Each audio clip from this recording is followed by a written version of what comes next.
Warning. You're now entering a stream that isn't suitable for everyone. Be warned that this channel will have swearing, singing, sexual innuendos and lots of jokes that could easily offend. It is advised that you must be a little bit weird yourself to enjoy this channel, as those that thrive and enjoy the stream are weird in their own little ways. The chat is called El Chatty and is a wonderful community. It really is. However, again, it might not be for everyone. We want to hear everyone's opinion, no matter what it is. We encourage debate as long as it's done respectfully. If you're easily offended or don't like differing views, then again, this channel is not for you. By entering this stream you do so at your own risk. If you want to try it out, that's absolutely fine, but if you don't like it, no need to announce your departure, you can just leave quietly, as this isn't an airport.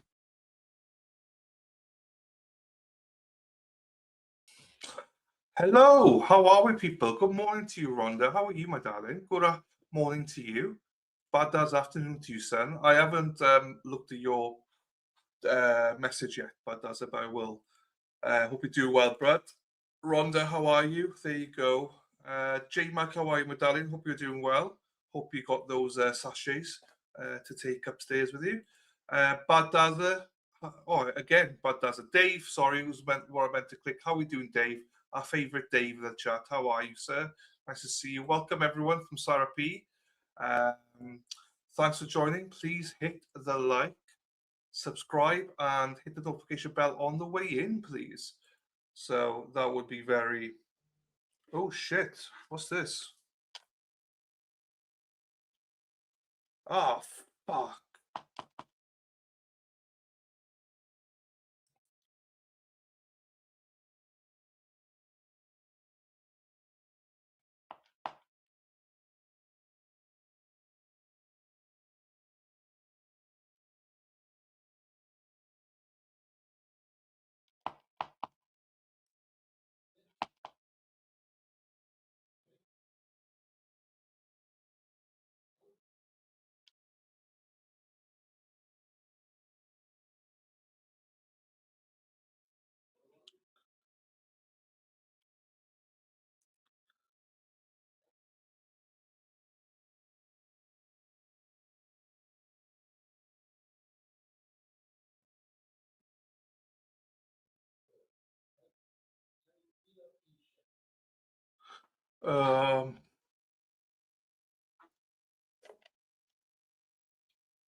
Fuck's sakes.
That's not my...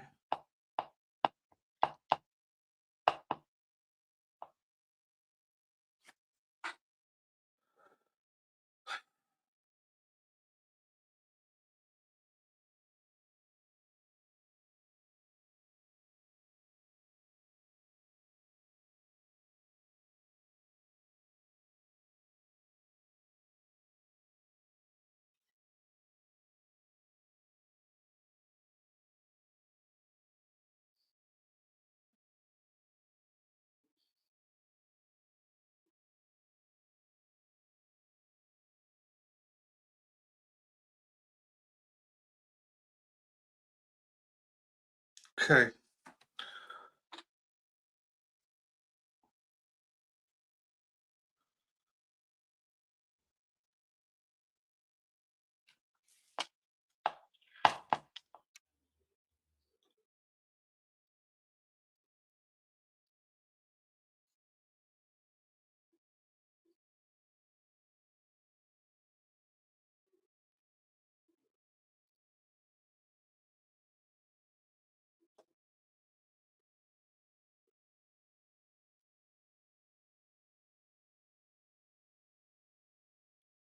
Okay, I have to sort that out. Sorry, people. Sorry.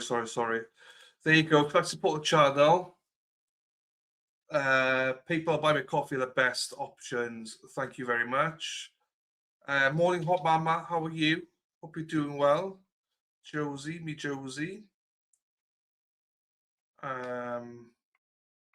Brenda, good morning. How are you, my darling? Sorry, I'm kicking over. Lady Di, how are you, my darling? Hope you're doing well. My second favorite Dave in the chat. How are you, Hamburger? Hello, Katie. How are you, my darling? You okay? Yeah, no, I'm fine now. I'm fine. I had just a slight issue I needed to deal with, but I think I've dealt with it. I hope, anyway. Right. Before we get going, hang on. Where's this gone?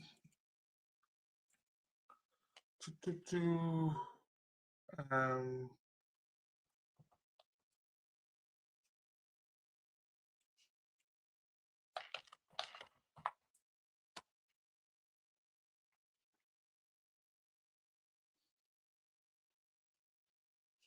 okay.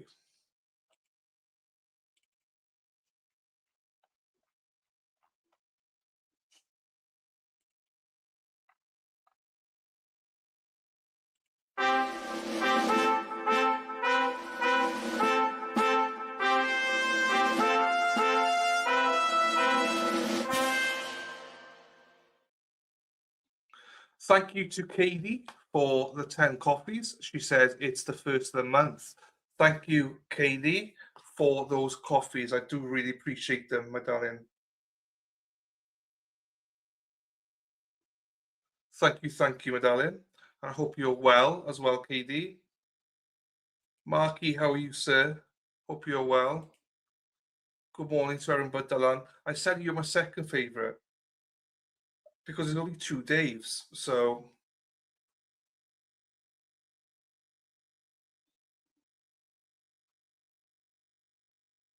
right. I just to do this quickly. Oh, these fuckers.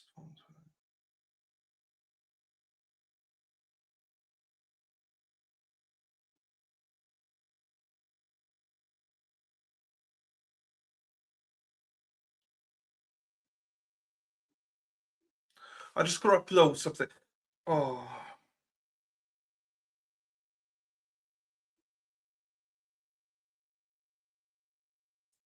Okay.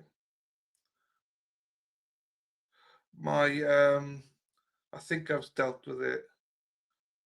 Literally, my YouTube page was hacked into literally live just now as I was here. Somebody hacked into my YouTube account. So fuck, I was panicking a little bit there. And they tried to change the password a minute before mine. But I've changed the passwords now, so I think we should be good. But I did get a notification saying that we should be fine. But sorry about that. That's what it was. I was just hacked. Literally live as I was on stream. Somebody was in my account. But I think I dealt with it. So again, thank you, Katie, for those coffees. Right. Hopefully I can get back in the groove. That threw me a bit, so I'm a little bit was not expecting that first thing this morning. So right. I have got the stream set up, but obviously I put it down because of that just now.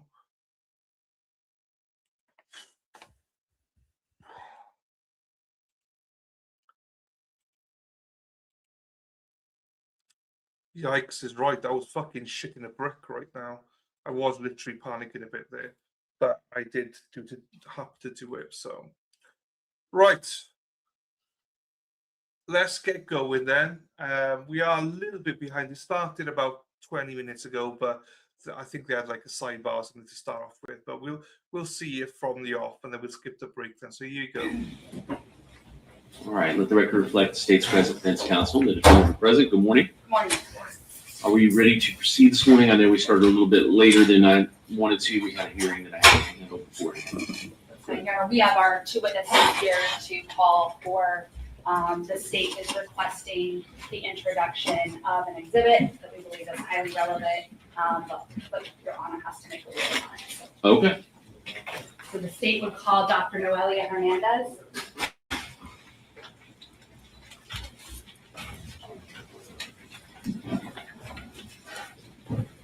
It looked like the defense brought in an exhibit as well. Do we need to talk about that? The problem I have now is I'm locked up. Like I have to change every fucking password now. Fuck. This is the demonstrative video, Judge. Oh, okay. Is that for testimony or for Reasonable doubt instruction. That's, Oh. that's form. standard instruction? Yes, sir. And there's one other issue we want to just address. Okay.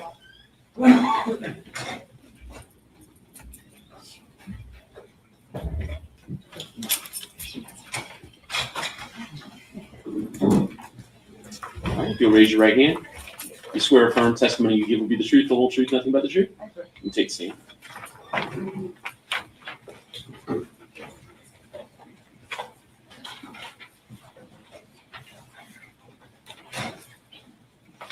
All right, ready to proceed? Yes, Your Honor. Okay. Defense, do you want, for purpose of the proffer, to stick to her training and experience? Sure. Okay. Dr. Noelia Hernandez, good morning. Good morning. Where is it that you work? At the District 21 Medical Examiner's Office. And what is your role or assignment there? I'm an Associate Medical Examiner.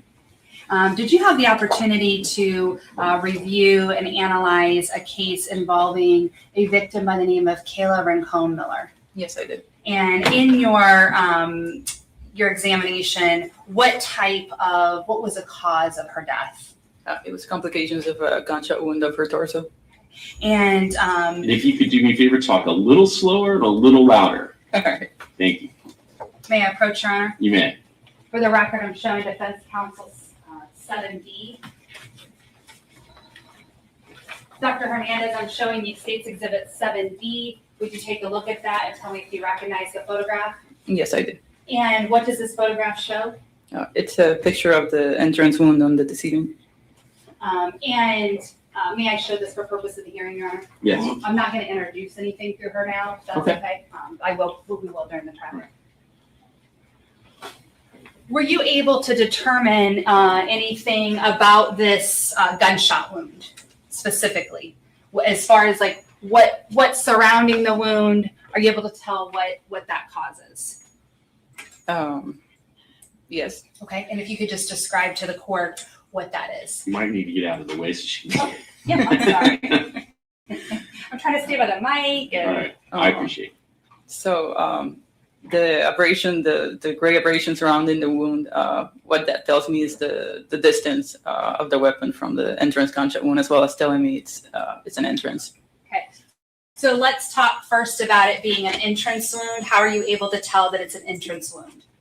So we can determine something's an entrance wound based on the characteristics, as well as, for example, if a wound has soot in it, we know it's the entrance because you do not get soot on an exit wound. The abrasion around it usually helps as well. Any of those characteristics, it's also more rounded, and oftentimes it'll be like more even than the exit gunshot wound. Things like that help us tell entrance from exit.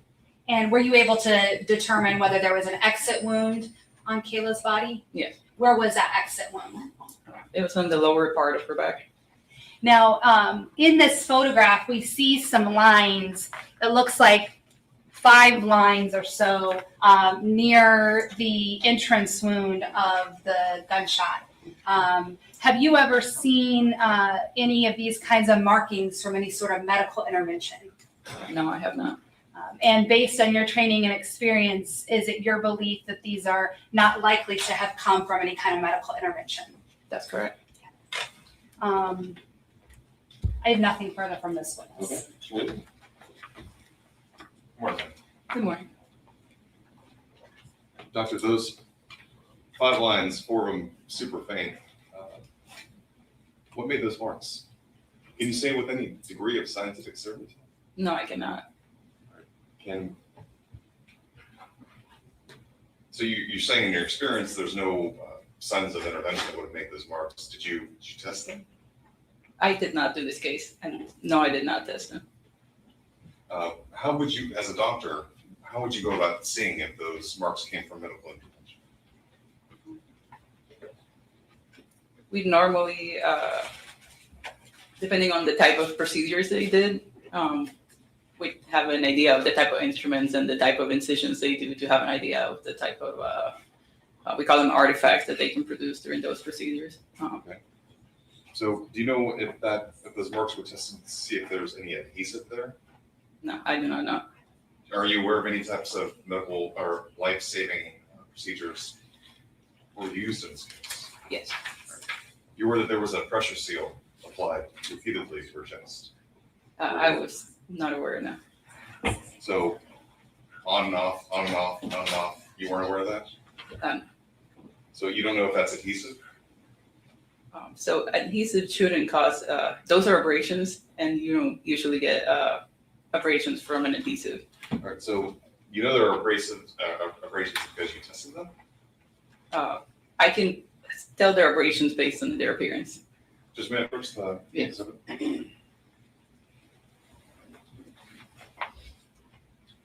Based upon their appearance, you're saying that these are abrasions? If you look, for example, the ones you can tell easier from here, the second and the third one, you can tell that the skin is broken and you can see the pink area. So the top layer of the skin is has come off, if you want to call it that. So that's how you know this is an abrasion. But you're basing that just based solely upon what you're seeing on the screen, like the rest of us, right? Well, I also saw the pictures, better quality, not on the screen, but yes. Right. So, Judge Mayo. May.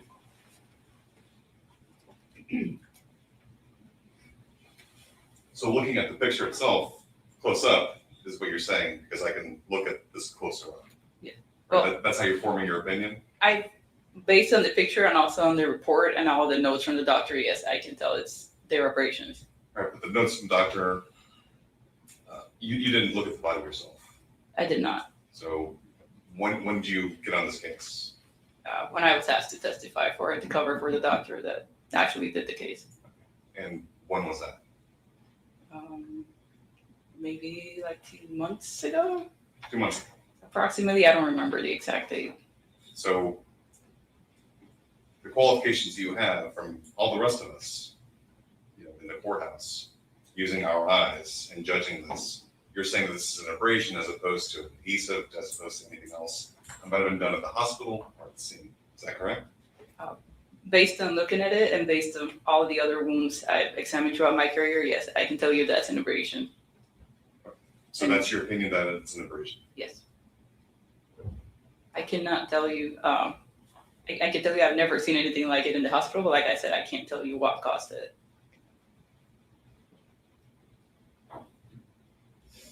You can't tell us what caused That's correct.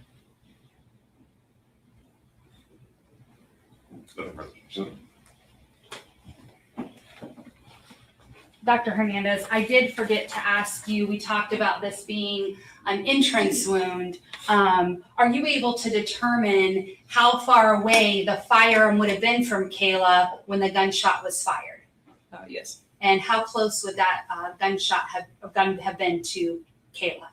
So in this case, this is what we call the loose contact wound, and which means that the weapon is not hard pressed into the skin, but almost contact to the skin, which would be about 2-3 centimeters at most, the distance from the muscle to the skin. So at most, the muzzle of the firearm was 2 to 3 centimeters from Kayla's chest. That's correct. And your training and experience includes conducting approximately how many autopsies in your career? Probably about 1,600 so far. And out of the 15 to 1,600 autopsies, you've never seen any markings like that consistent with medical intervention. That's correct. And when you looked at the photographs of Kayla's body, were you able to see signs of medical intervention? Yes. And you were able to determine those different markings were due to medical intervention? Yes. And that's all the questions I have, Your Honor. Thank you. Anything else? I know she opened up with a different line question. Any other cross? Just to clarify, Doctor, of those 1,600 autopsies you've done, how many of those were from gunshot wounds? I'm sorry, what? How many gun-related autopsies have you done? I don't know the exact number off the top of my head. I would say probably at least 300 or 400 of those would be gunshot wounds. Could be more, but I'm just trying to estimate. I don't have a clear number. Nothing further, Judge. Thank you. Oh, thank Nothing you. further. Oh, you can sit down. Thank you. The state calls Amy Schober. You can sit down. Oh, sorry. That's okay. We'll call you back soon. Okay.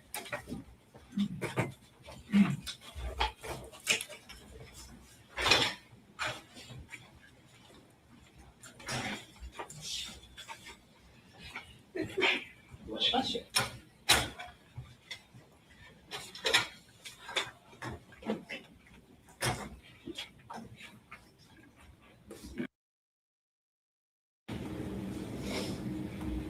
Here we go. Thank you, Your Honor. Continue. Good morning. Good morning. Please state your name and spell your last name for the record. Amy Schober, Shober. Where are you currently employed? I am a forensic specialist for the Cape Coral Police Department. How long have you been a forensic specialist for them? Almost 8 years now. Could you just tell the court what your education is? Yes. I have a Bachelor of Science in Forensic Science from the University of Central Florida, as well as a Master of Science in Forensic Science from the University of Florida. And what type of training and experience do you have to do your job? So first and foremost, I am a certified crime scene analyst with the Florida Department of International Association for Identification. That takes several hundred hours of ongoing training. We recertify every 2 years to do that. I also have over 1,200 hours of on-the-job training. That consists of continuous education every year of at least 40 hours. And how many crime scenes would you say that you have gone to? In my 17 years of experience, probably thousands. And I want to go back to your experience prior to Cape Coral Police Department. Could you just tell the court what experience you have prior to that? Yes, so prior to that, I was employed as a crime scene investigator with the Orlando Police Department. Prior to that, I was employed as a crime scene investigator for the Polk County Sheriff's Office. Now, did you get involved in an investigation involving the murder of Kayla Rincon-Miller? Yes, I did. And I'm not going to take you through all of what you did at this time, but I want to go specifically to some work you did for Detective La Salanda. What was it that he asked you to do? He specifically asked me to compare a firearm to an injury that was on the victim to see if that would be something that was inconsistent or consistent. And was there a specific firearm that he wanted you to compare? Yes, And what was the type of firearm? it was a Glock 27 Gen 5. And were you able to find a Glock 27 Gen 5? Yes. How were you able to do that? I had to contact a local firearms dealer and make sure that they had it in stock and then go to them to obtain photographs of that to use in my comparison. May I approach, Your Honor? Okay. I'm going to show defense counsel what's been marked as State's Exhibit 26. You can take a look at State's Exhibit 26. Do you recognize this exhibit?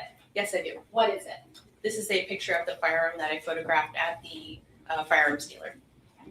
May I publish, Your Honor? Okay.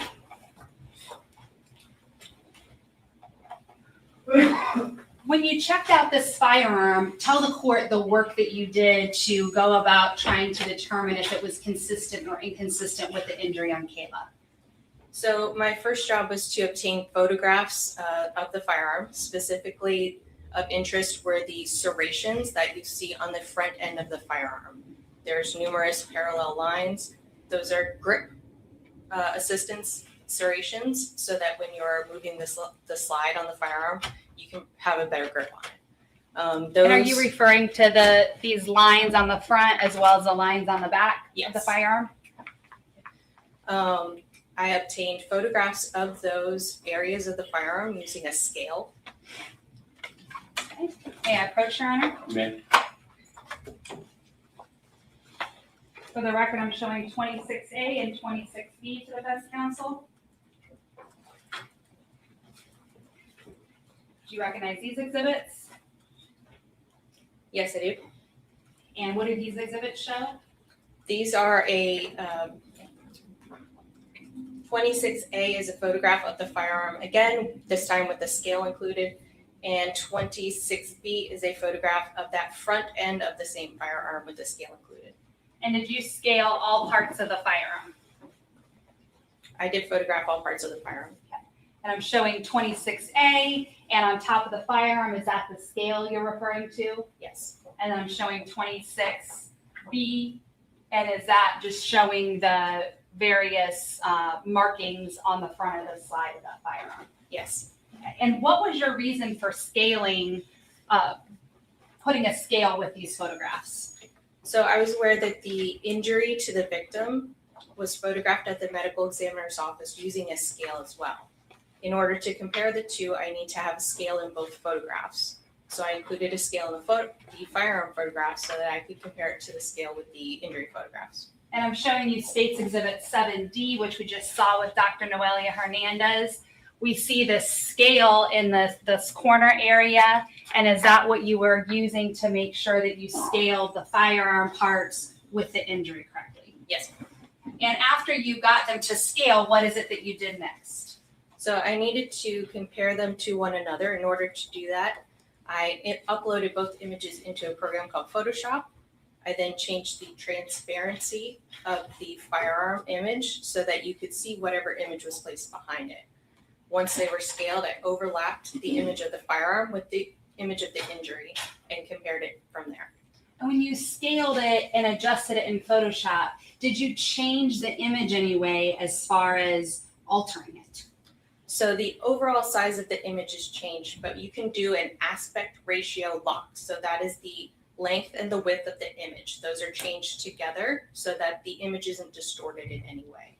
And so by doing that, you're making them the right scale to be the same scale that's on the injury to Kayla, as well as the same scaling of the firearm.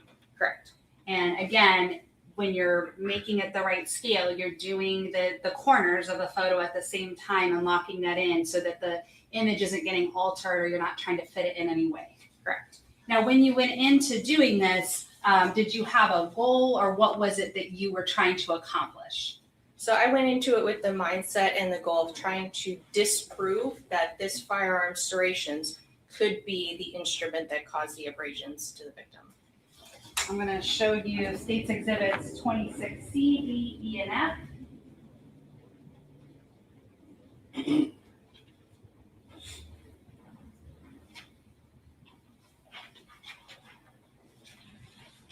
Now have you take a look at these exhibits and tell me if you recognize them.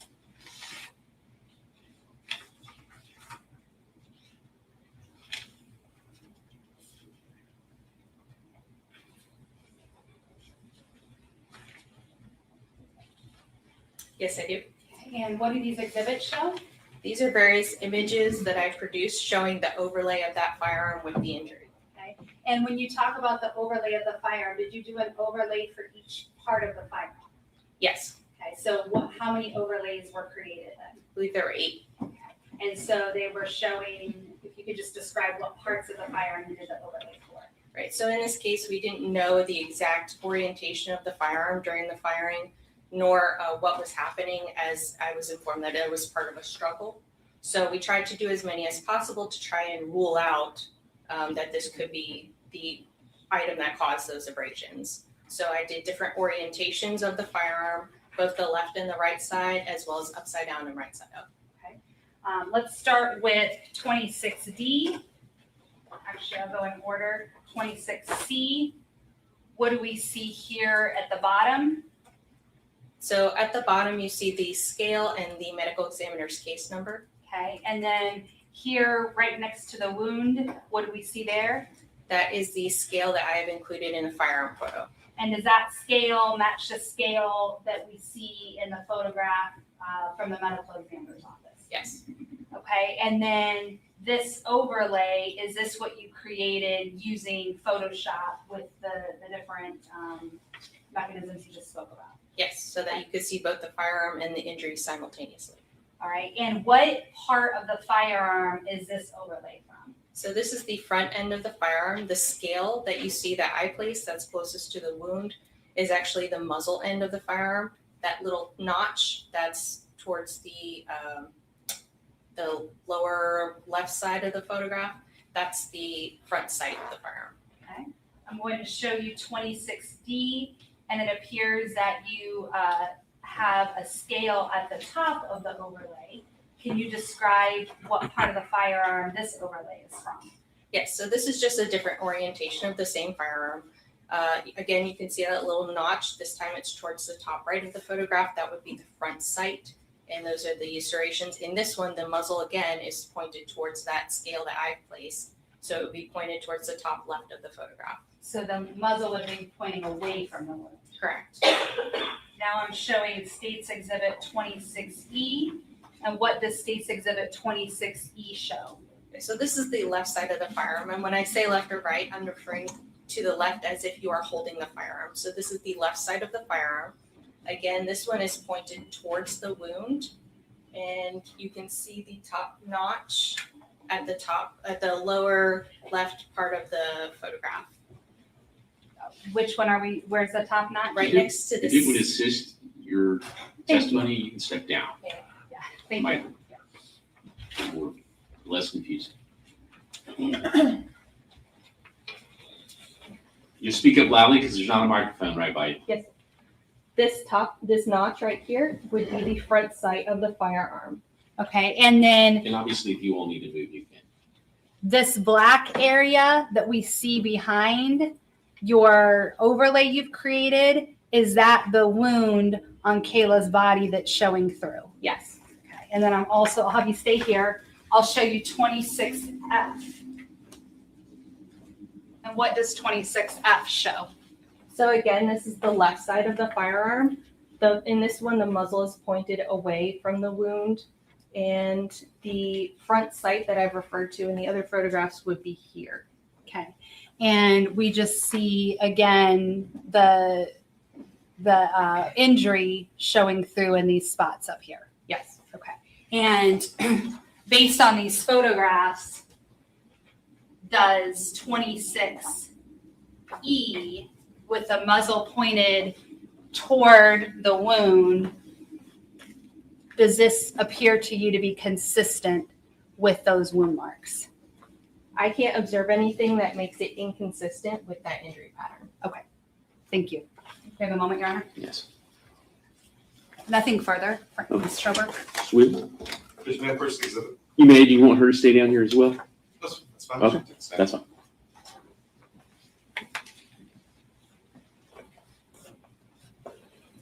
Ms. Schober, you indicated that these markings that we have here on the skin are consistent with this pattern. Is that right? They're not inconsistent. That's another way of saying they're consistent. Is that right? If you'd like to say it that way, yes. I'm not the one testifying, Ms. Schober. I chose to say not inconsistent. So double negative. Got it. So these markings are in the valleys of the serrations. Is that true? On that image, yes, I did create another one that shows it moved one down or one up, which would put it in line with either the valleys or the ridges, depending on what you're looking at. Here we have them side by side, right? Is this the other one? Still in the valleys. Yes? Yes, so I don't believe that one I produced was included in the exhibits. Okay.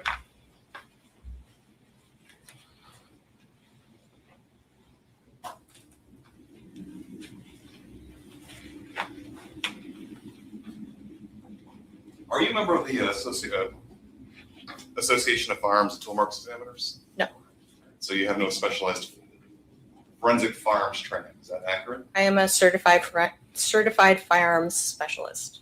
But you're not a member of the association that is for, I guess, professional development of firearms examiners. Is that true? Correct. How familiar are you with firearms? I do encounter them daily on my job, almost daily on my job. Do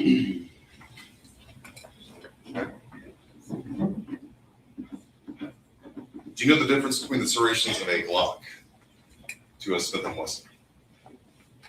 When you say know the difference, what are you referring to? Are you familiar with the, I guess, millimeters of difference between the serrations of a Glock and a Smith & Wesson? I can tell you that the Glock, the serrations are approximately 3 millimeters, and I cannot tell you what the serrations on a Smith & Wesson would be. How about a Canik I cannot tell you what that would be without looking at it. or a Ruger?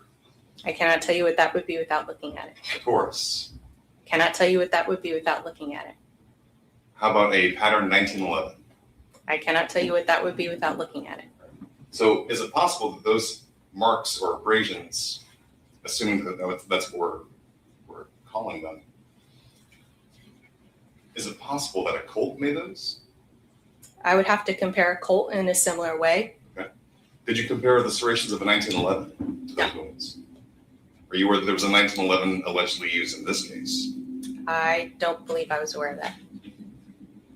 Specifically, you went to a firearm store to look for a Glock 27 Gen 5, right? Yes, to use as a comparison. So a whole police station where you're at, there's not a single Glock 27 there? Not as a reference sample, no.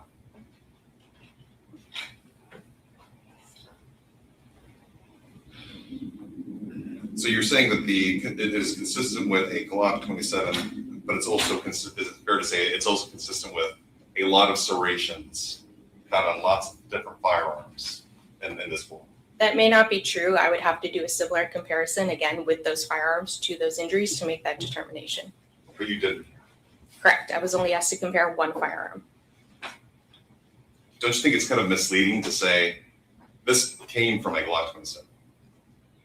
I did not say that. Isn't it misleading to say I'm going to put a transparency overlay of a Glock slide against the wound entrance and next to the abrasions of the deceased? I don't believe that to be misleading.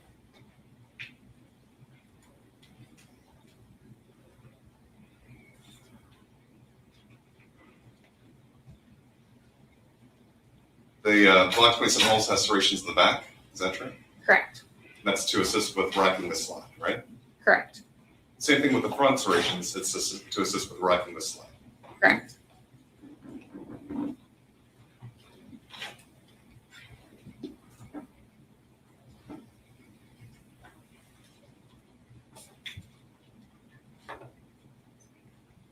Can you say with any degree of scientific certainty what firearm, if it was a firearm, made those marks on those abrasions? I can only say that the firearm that I compared those abrasions to was not inconsistent with those abrasions. Inconsistent. Can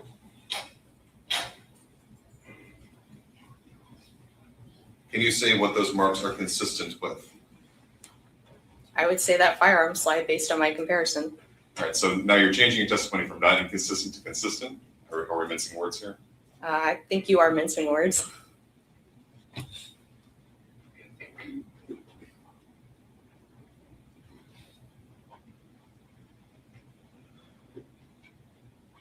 Just make a moment, please. You may.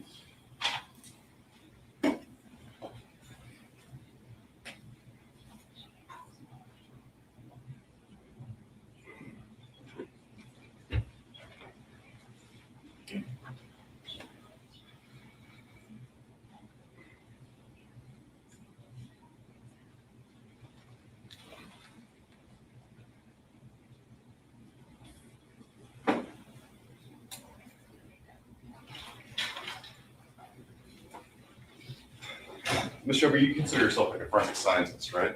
Correct. So you're employed by the Cape Coral Police Department? Correct. Wouldn't you as a scientist want to know what other firearms these markings are consistent with? If I was asked to do that comparison, I would have. So you're just basically doing what you're told to kind of compare the two. I was asked to compare those injuries to a specific firearm to see if there were any inconsistencies or to rule out that that could be a possible cause of those injuries. But why not test other firearms? I'm sorry? Why not test other firearms? I wasn't asked to do a comparison to other firearms.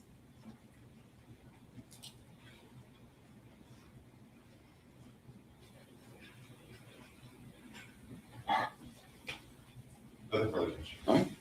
That's all the questions I have, just argument, Your Honor. Okay, I thank you. believe, You can sit down. thank you. Judge, I believe that this testimony is highly relevant to the case. We've heard that a Glock 27 belonged to Jessica Stein. We saw those records about this exact make and model of firearm that Ms. Shover looked at. We know that the Glock 27 was missing right after the murder. We heard that from Jessica Stein. For her to see if the slide was consistent with the injuries is highly relevant. We also heard from Dr. Hernandez that the injury was close up in close range, so that would be consistent with the struggle with the firearm causing that abrasion, and it would show that it was likely that that firearm was the one that was used to kill Kayla. This witness is not saying that it's her opinion that this firearm is the firearm that killed Kayla. She's simply using her scientific skills and her knowledge and comparing the wound to a overlay created with the slide. It is definitely prejudicial, but to the defendant in this case, but it's not unfairly prejudicial. It's relevant. It's within the scope of her knowledge and testimony. Certainly the defense can ask about whether she tested other firearms or did any of that, but the Glock 27 is what is, we believe, relevant to this case, and she did the work, and I believe that work and testimony should come into the court. Sweet.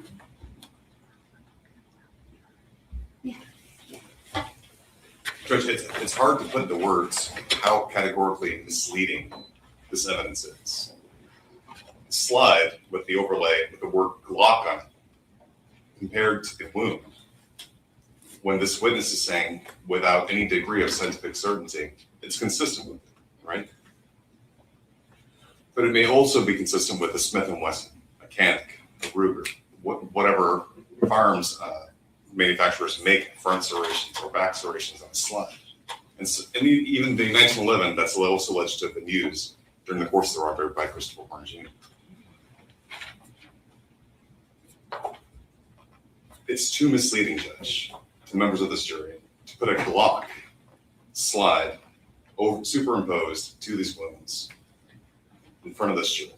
It is categorically misleading to say that this is consistent with such a wound, when it's also consistent with so many other firearms, assuming that that's what made these marks. And I understand that the state acknowledges it's prejudicial because it is, but that prejudice is vastly outweighed without any semblance of relevance in this case. The danger is so great, Judge. You can't let this kind of information in front of the jury. You just can't. Your rebuttal. Just briefly, Your Honor. At the end of the day, the jury still has to form their opinion about whether it is or it isn't, about what weight to give it. This is not misleading in any way. Again, he can argue that another type of firearm could cause these marks, but the gun at issue is the Glock 27, and it's entirely proper testimony for her to testify to that. All right, I've listened to the arguments of counsel. I've listened to the testimony regarding the proffers. The court finds that the probative value of the evidence presented by the witness and the exhibits used is not substantially outweighed by any prejudicial effect. While I understand it is prejudicial, evidence is potentially prejudicial, but the rule requires the prejudicial effect to substantially outweigh the probative value. I don't find that it does. So I would assuming there's not any, if there's any other objections, certainly I would hear it. But as far as that particular objection goes, I believe the questions go to the weight of the evidence, not its admissibility in that regard. Judge, would the court at least consider keeping out the photographs of the slides, the superimposed slides with the word dog on it? No, my ruling applies to everything that was presented during the trial. Okay. There's the only other issue I just want to raise. It came up yesterday, and I briefly addressed it, but I'm concerned with further questioning. One of the big issues in this case is the witness tampering that came about where Christopher Horn's mother, father, and aunt were arrested based on statements that Jessica Stein gave to the Coral Police Department. Those statements she gave were specific to a meeting that they had at a park, and then it went to like a grandmother's house or somewhere nearby. In the statements she made, she talks about threats to her life, talks about all these horrible things that they did and said. We, as Your Honor knows, she did not know she was being recorded. We got that recording that recorded that entire exchange at the park and then afterward. In that entire exchange, it was an entirely different story than Jessica Stein told police officers. And based on that, the charges were dropped by the state. Some of the things that happened in that exchange were Thomas Stein did say he was involved in the murder. We have the discussion about getting rid of the firearms. We have multiple discussions about the evidence in this case. As soon as the state got that recording, we turned that over to the defense. We also turned the entire case file from the witness tampering, including the depositions, including the statements made. And so the suggestion by defense in the opening is that the state dropped the charges against Christopher Horn's parents because somehow of his cooperation. The defense knows that is entirely false. Additionally, the defense solicited testimony from Mrs. Stein that was fully contradicted by the recording. And while the state recognizes and realizes we can't introduce that recording to impeach her, the defense is aware of what's said on that recording. And so to elicit further testimony that's inconsistent, wholly inconsistent, he's painting a picture for the jury that is inaccurate and false. And so I would my hands are obviously tied, but we still have ethical duties as to where we can go and how we can paint the evidence based on what we as the attorneys know happened in this case. So that's my concern going forward with questioning regarding that specific incident that we do know exactly, both defense and the state, what happened. What do you want me to do? I don't want you to do anything now at this point. I just want it to be very clear that I will be objecting to any further questionings, any kind of suggestion that's inaccurate from that evidence. Judge, can I respond to that? Absolutely.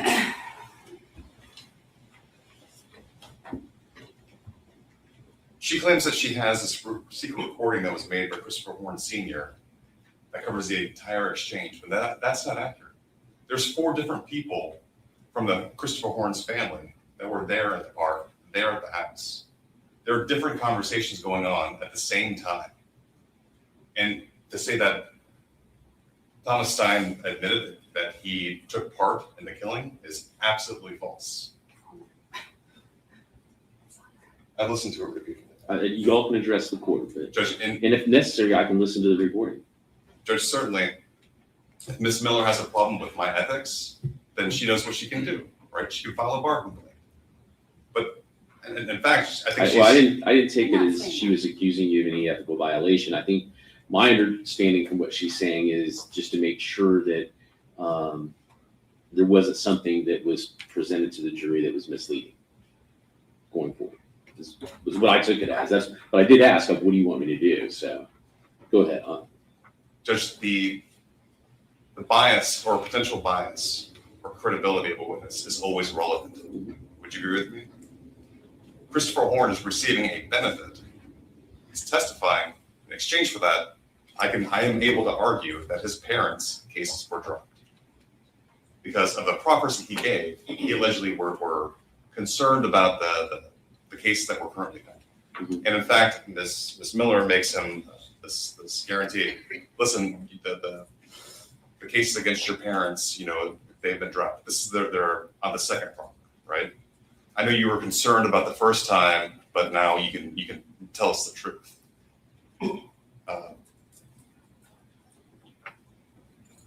Judge, I think it's wholly relevant for me to be able to go into and pursue that line of questioning that the co-defendant is receiving a benefit. The benefit is that his parents' criminal cases have been dropped. And certainly, Judge, the state's able to pursue or not pursue whatever criminal investigation they want to, and they have in this case. I But do you agree that then if you go into the testimony about the parents' case being dropped, that the state could go into why the parents' case was dropped, and that they were on the recording and it was quite different from, and I haven't heard it yet, but it's quite different from what was alleged by Mrs. Stein? Judge, unfortunately, no. We can't, because the statutes say categorically that the evidence can't be used, not even for impeachment purposes. Okay. It can't even come into this court. So I would ask that the court not even listen to it. Okay. Well, I don't have it, so I can't listen.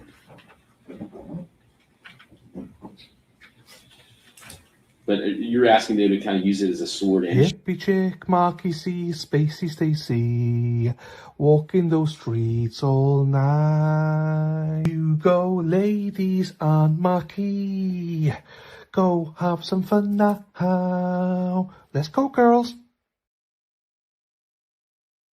You're a cunt. You're a cunt. You're a cunt. You're a cunt. You're a cunt. You're a cunt. You're a cunt. You're a cunt.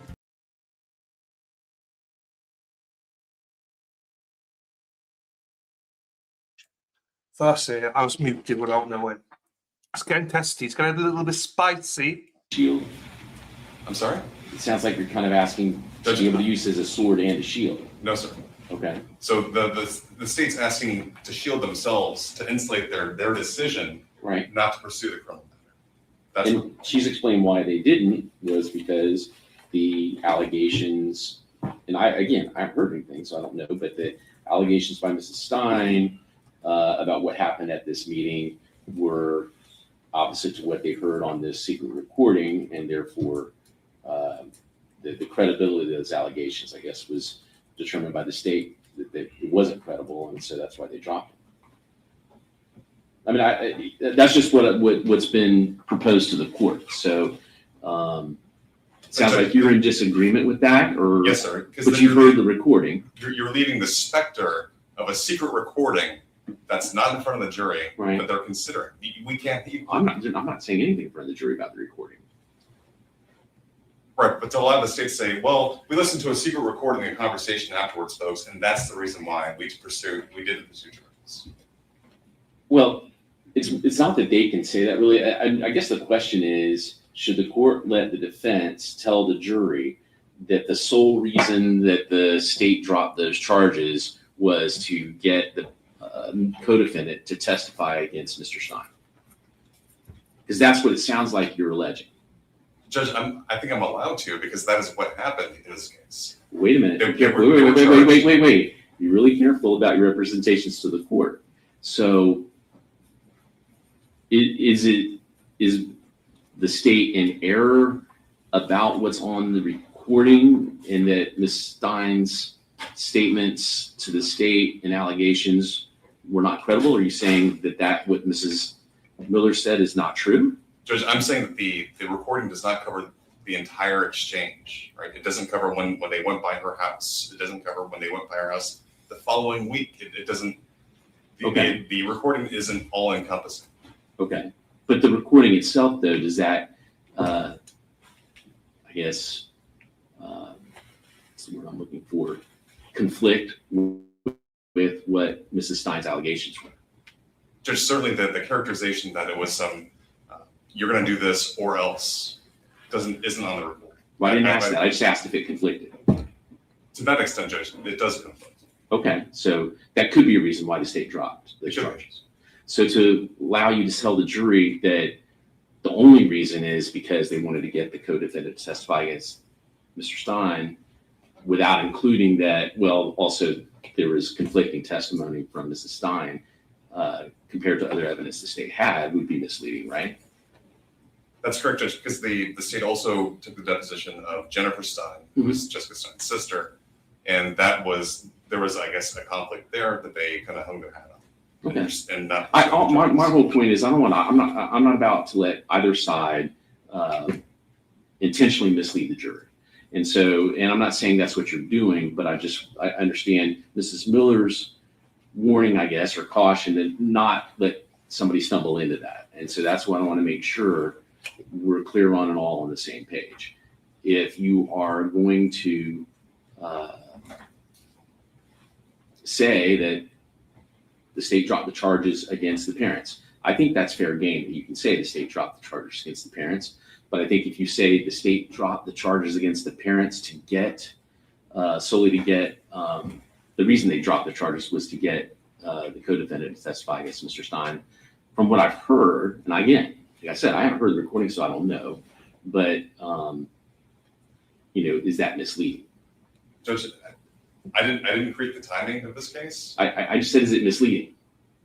Which part, Judge? I'm sorry. My question was, if you tell the jury that the reason the state dropped the charges against the parents was to get the co-defendant to testify against Mr. Stein, without regard to any other evidence the state had that was conflicting, would that be misleading? Judge, I don't know if it's misleading. Simply because I'm not Ms. Miller. I'm not the one that made the decision to drop the charges. But I can tell you the timing is suspicious, where these charges were pending. An offer for a proffer from Mr. Horn was made. And during that summer, the charges were dropped after the proffer was made. Right, but to say only that, you would have to pretend not to know there was something on the recording that was conflicting. Judge, I think both can be true at the same time. But one of those Sure. issues If can't be brought to they're the table. both true, you could say both. Right, Judge, but we can't hamstring the defense by saying you have to mention this illegally obtained evidence. Well, you may not have to say that it's something regarding, you may have to not refer to it as illegally obtained evidence. You could just say they had other evidence that was conflicting. Okay, they had conflicting evidence. Yeah. But there can be no reference to a secret recording made, Judge. I'll let the state respond to that. The state is in agreement. We can never bring in the recording or reference it. But I just want to make it very, very clear that this recording was one of the most disturbing things that I've received, because I charged 3 people based on the word of Mrs. Stein.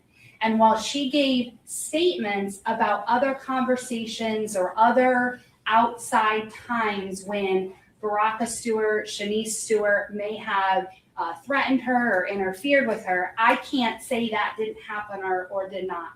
But this recording is wildly different than what she said happened. And when I say what she say happened, it was during that time frame at the park, and she was very clear that that's when it was happened. As soon as I had that information and reviewed it, I immediately dropped the charges because it was false testimony about what happened. And so the defense does want to use it as a sword in a shield, because they can go in and say A, knowing I can never introduce B, knowing I can never reference it. This isn't some silly conspiracy where the state's trying to give Christopher Horn's parents a chance.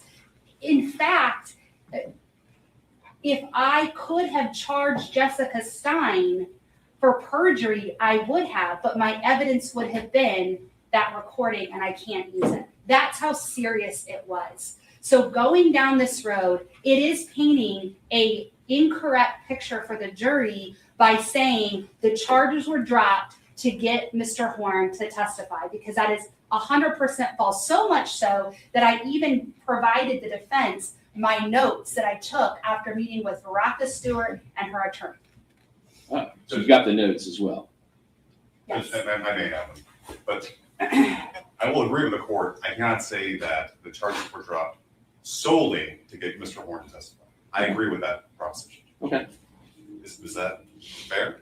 Well, what would you say? In other words, how would you say that? What do you mean? What? How would you say? You said well, you can't say, but what would you say then in terms of that argument? I would say that the timing, then, Judge, because I think the timing is fair game. The offer for a proffer was made, right? The charges are dropped, and he's testifying today. I think that's fair game. There can be other reasons why.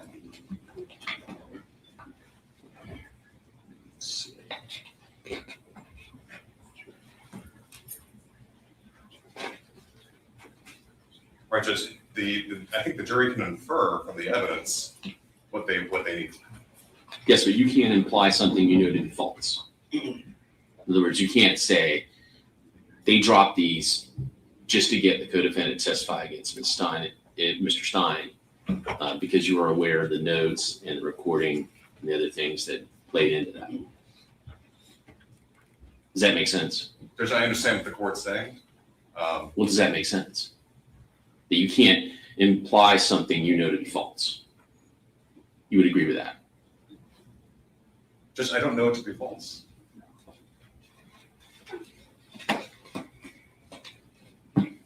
Because again, the secret recording doesn't cover the entire exchange. I don't know if there was a threat made. Well, regardless of whether it covered the entire exchange, the issue I asked before was it in direct conflict with the allegations by Mrs. Stein. Right, and I agree with the court that the characterization of her testimony or her Allegations statements made, right, are in conflict with her.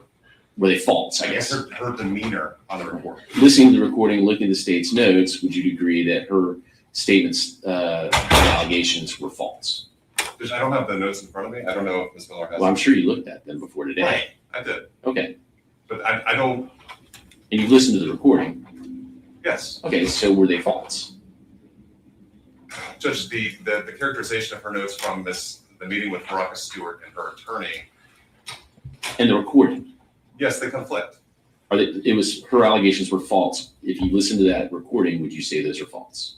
If the only evidence that I had to hang my hat on was the recording, yes. Okay. What is the other evidence you have to hang your hat on? Judge, it was clear that from the Stewart's own testimony during their depositions, they'd gone to Ms. Stein's house.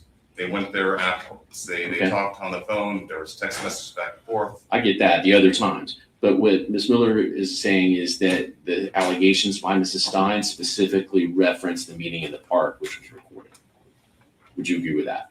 Yes, Judge. Okay. So were her statements about the meeting in the park to the state and those allegations false based on what you heard in the recording? Judge, it's hard to say. Based solely upon the recording? Yeah. Yes, sir. Okay. So what I'm saying is that you can't tell the jury something about that or imply something about that would be false. So in other words, if she gave false testimony, which you agree based on hearing the recording, or false statement or allegation, and then the state dropped the charges against the people she alleged to have committed a crime based on those false allegations, you can't just sever that away and say, the reason the state dropped those charges is because they just wanted to get the co-defendant to testify against Mr. Stein. You understand? Because that would be misleading. But I think the court's painting was such a broad brush of the evidence they had in the case for the threats that were made against Ms. Stein and her family. Well, no, I'm talking about just the meeting in the park, the recording of the meeting in the park, and the allegations Mrs. Stein made about the meeting in the park. Because that sounds like that was the gist of the allegations. Right, but Ms. Stein also indicated that she saw a weapon in the vehicle of Christopher Horn Sr. But that's obviously not covered in the recording. Okay. Judge, I think to curtail the defense's ability to say that the deal that Mr. Horn Jr. is getting is a package deal in which his parents' cases were dropped. Well, I'm not. That's different from what I said. what I said is you can't tell the jury the sole reason that the parents' cases were dropped were just to get the co-defendant to testify against Mr. Stein. You can say that the parents had charges against them. Those charges were dropped. I think you can say, something to the effect of the timing of those charges being dropped maybe caused some concern or what have you, but you can't say that the reason the state did that is only because they wanted to get the co-defendant to testify against Mr. Stein. But I think we're on the same page. We're in agreement. Okay. But I can't say that the sole reason that they dropped the charges against the parents was to get Mr. Horn to testify. Right. We're in agreement, Judge. Okay. State? I think the way Your Honor said about the questions he could ask would be appropriate. If I think he's going beyond that, I will object. Okay. Yeah, my purpose in this is just to make sure everybody gets their day in court, but that it's very important, obviously, as you know, you're both excellent lawyers, that you can't say something that you know to be misleading to the jury. And so that's what I just want to clear up, make sure. I don't think you will, but I just want to make sure we're clear on that. Thank you. All right. State's ready. Okay. All right. Ready to bring the jury in? Yes. Defense ready? Judge, we have some off on the break. I'm sorry. I'm ready to get going. Do you need to?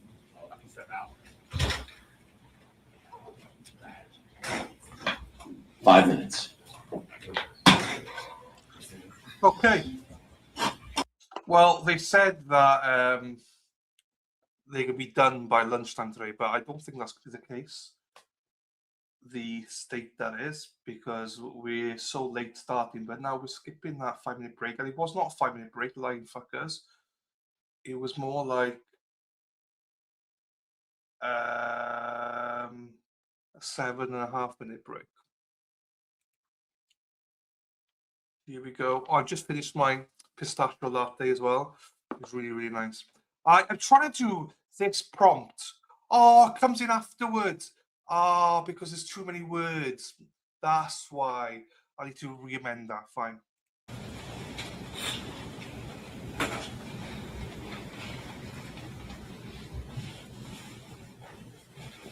We're about 18 minutes behind. But like you ladies like it from behind anyway, so we can then skip the break or most of the break anyway when it comes up. So we're in good shape, people. We're in good shape.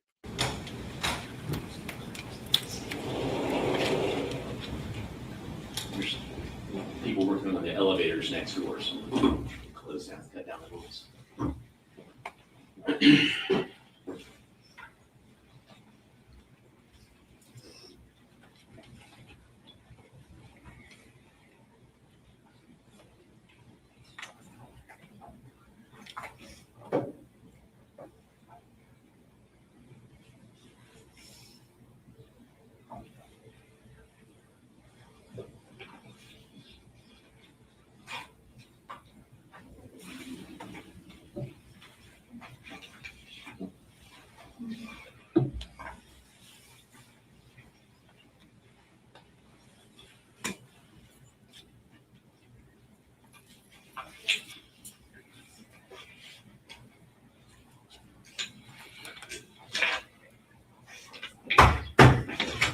Jurors entry.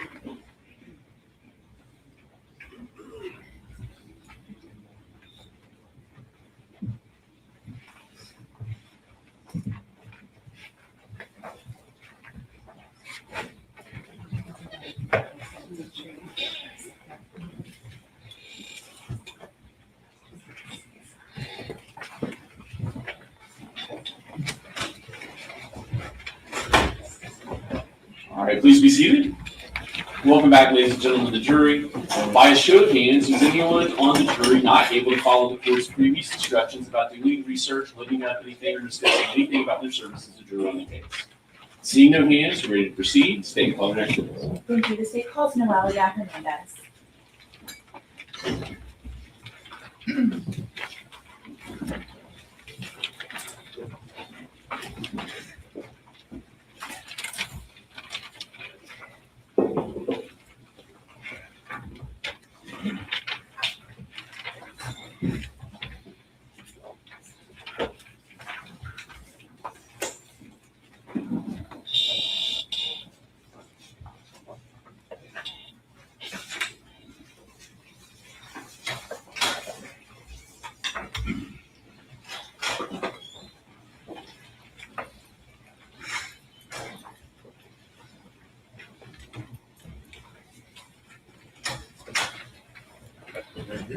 Okay, you'll face the clerk, raise your right hand, and she'll swear you.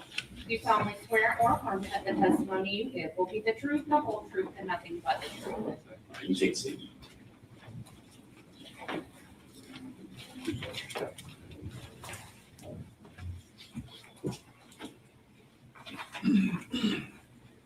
May I inquire? You may. Good morning.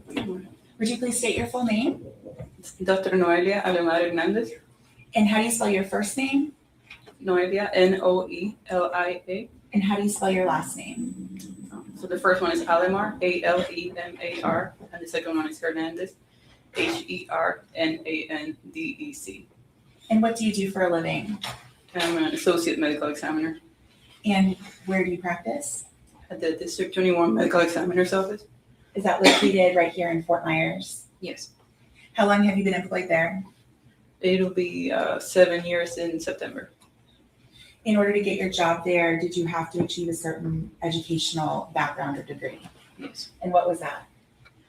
So I did 4 years of bachelor's degree in chemistry at the University of Puerto Rico, followed by 4 years of medical school at the University of Puerto Rico as well. Then I had to do training in anatomic pathology, which I completed at NYU over in New York. And then I had to do a year of training in forensic pathology, which I did at the Miami-Dade Medical Examiner's Office. And I also had to get board certified in both anatomic pathology and forensic pathology. And as part of your job at the medical examiner's office, do you participate in any continuing education programs? Yes, I did. Such as? Review of literature. We have to do certain questions and certain testing every so often. What sort of duties do you have as an associate medical examiner? So our main duties are to determine the cause and manner of death of individuals by doing autopsies or performing external examinations, reviewing medical records, reviewing the results of whatever testing we need, such as toxicology, histology, microbiology. And we also, as part of our duties, we also have to oftentimes testify in court, such as today. And in doing your examinations and evaluations and testing, do you also keep a record or document what you do? Yes. And what is that contained in a case file? Yes. What other than a report is contained in a case file that you create as you're doing your medical examinations? So in the physical case file, it'll have the autopsy report, all the diagrams with our notes from the autopsy, the investigator report, any chain of custody, transport paperwork, things such as that. And then we have a digital database, and we'll keep pictures there as well. Any medical records that we receive, anything like that, any x-rays that we take will be kept digitally as well. And so any body that requires an autopsy, they are assigned a case number, and that same case file would be kept for any individual that has an autopsy completed. Is that right? Yeah, that's correct. And that's just kept in the regular course of what's required of the medical examiner's office? Yes. As part of your duties with the medical examiner's office, did you have the opportunity to review an autopsy report, such as we talked about for ME case number 003382024? Yes, I did. And were you the medical examiner or assistant medical examiner originally assigned to that case? I was not. Who was that individual? It was Dr. Tracy Chipe. And so is she the doctor who performed the initial autopsy? Yes. Did she take photos during that autopsy? Yes, she did. And did she complete the case file for that autopsy as it relates to her investigation, examination, and findings? Yes, she did. And that's the same type of case file that we've talked about that's created for every autopsy that's completed at the medical examiner's office? That's correct. And did you review that entire case file for this case? Yes, I did. Did you review the photographs? Yes, I did. And based on the review of those photographs, were you able to do an independent evaluation of the case involving that case number? Yes, I did. And for that case number, was the autopsy performed on an individual named Kayla Rincon-Miller? Yes. May I approach the witness, Your Honor? You may.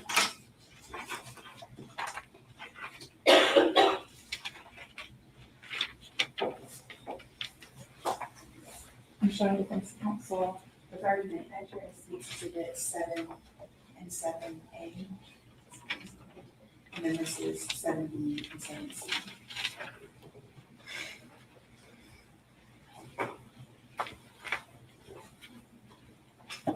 Doctor, I'm placing in front of you what's been marked as State's Exhibit 7, 7A, 7B, and 7C. Sure, right numbers.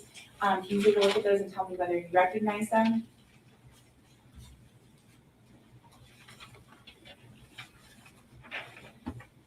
Yes, I did. And are these photographs that were contained in the case file you reviewed involving the autopsy of Kayla Rincon-Miller? Yes, they are. At this time, the state would move to enter into evidence State's Exhibit 7B and 7C, No objection. Be admitted.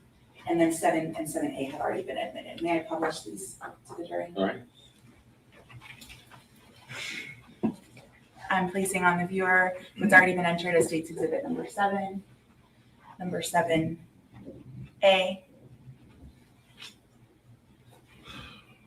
number 7B, and 7C. As part of these photographic evidence, do you also, I see in this last exhibit 7C that there's a measuring implement as part of the photograph. What is that? What is the purpose of that during the course of an autopsy? So we place, that's what we call an L ruler. It has, you can't really see it very well in the screen because of the glare, but it has a ruler, both horizontal and diagonal. And we will take pictures of any injuries or any findings in the body with that ruler so that if somebody's looking at it that wasn't present when you did the autopsy, they can take measurements since the ruler is made for that so that when you take a picture. And so being able to review the photos as well as those additional measurements and things like that is helpful to you in your evaluations when you're reviewing another medical examiner's file, is that right? That's correct. Based on your review of the case file in this case, what was the cause of death of Kayla Rincon-Miller? It was complications of the gunshot wound of the torso. And what does that mean? She had when I say torso, is referring to the chest and abdomen area. And so she suffered a gunshot wound to that area and she died as complications of it. And I'm again placing image 7A onto the screen. This defect that we're looking at in the center of Kayla's body, is that an entry wound or an exit wound? That's the entrance gunshot wound.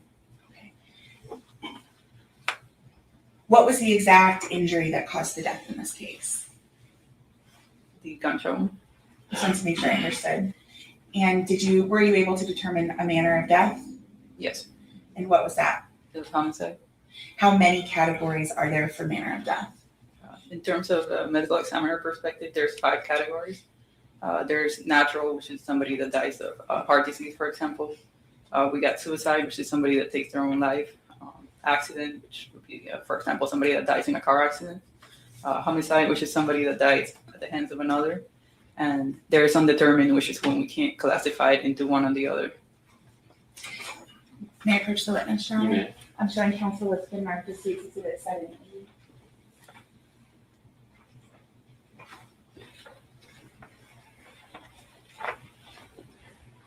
Dr. Hernandez, I'm placing in front of you an item that's marked as State's Exhibit 7E. Can you take a look at that and tell me if you recognize it? Yes, I do. And is that the death certificate for Kayla Rincon-Miller that was prepared as a result of this case? Yes, it was. At this time, the state would move to enter into evidence State's Exhibit 7E.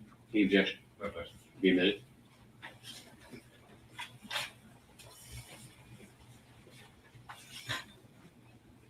When you're reviewing a case where the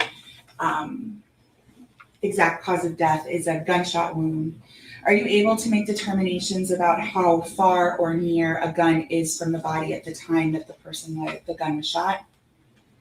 Usually, yes. And how do you do that?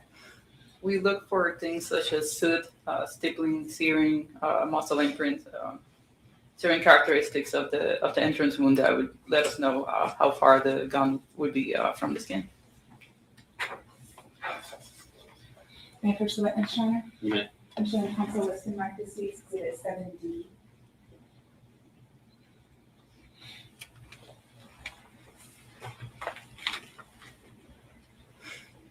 Hand as I'm placing in front of you, it's been marked for identification as states exhibit 7D. Can you take a look at that photo and tell me whether you recognize it? I do. And what is that?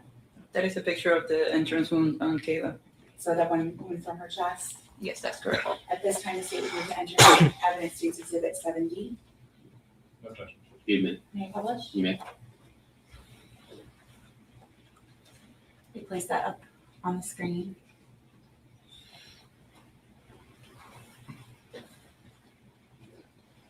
I placed that image on the screen, and you talked about some markings that you can look to in making that determination about how close the weapon was fired at the time it caused the injury. Can you point out for the jury, and if it would help, I could ask that you step down. Do you see or identify any of those particular markings that would assisted you in this case? Yes. Okay, yeah, you can step down.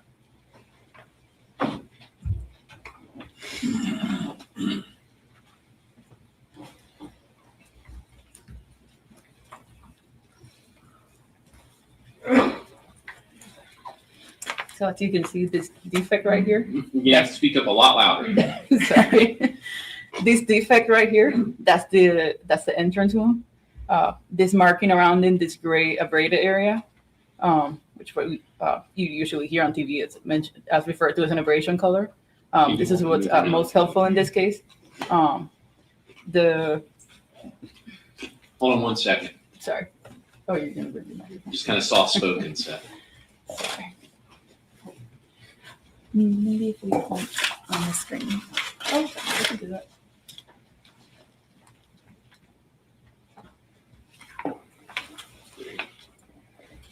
And if you want me to move around. I would be tempted right now to sing karaoke. If you put a mic like that in front, wouldn't you just want to grab it and just like start, hey, Macarena, whoop, whoop. Do you know what I mean? I'd be quite tempted. So as I was saying, you have the defect in the center right here, and then that gray area around it. There's an abrasion with some soot deposited on it, and that's one of the main things that, for example, if you have soot on a gunshot wound, it already tells you that's the entrance and not the exit, because you do not get soot on an exit that comes from the muscle. So the pattern of the specific abrasion tells us that this is a what we call a loose contact wound, meaning the weapon is not hard pressed against the skin towards where you see something such as a muscle imprint, which you do not see here. So it's a gunshot wound where the muscle would have been up to 2 to 3 centimeters away from the skin. Thank you. Yeah, you can take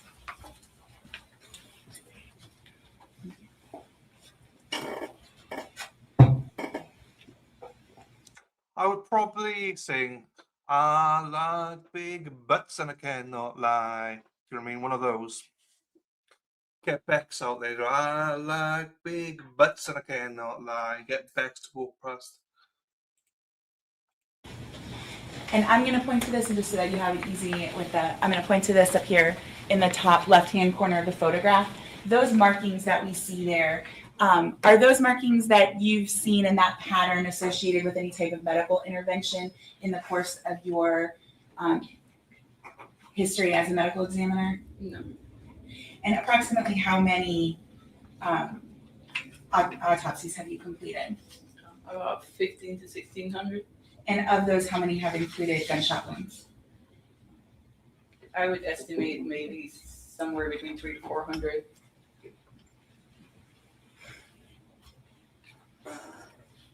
May I have just a moment, Your Honor? You may. The state has no further questions for this witness. More Dr. Hanks.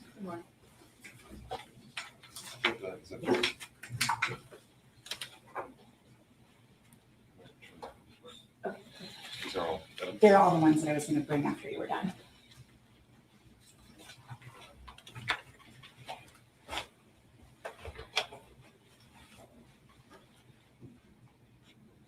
These serrations are markings or patterns next to the wound. There are linear abrasions on the top left from the wound. Can you see what made those? I cannot. You're saying that based upon your experience that they're not markings from medical intervention? I've never seen a pattern abrasions like that from medical intervention before. No. Do you know what procedures were used at the scene of the crime to try to save this girl's life? I don't recall off the top of my head. I know better about the procedures that were done in the hospital. But were you aware that there was a pressure seal applied and reapplied, applied and reapplied? I mean, it was this morning, but not before then. Right. Well, I mean, you didn't realize that because I told you about it this morning. Yes, that's right. Can you say whether or not what these markings are? I could not.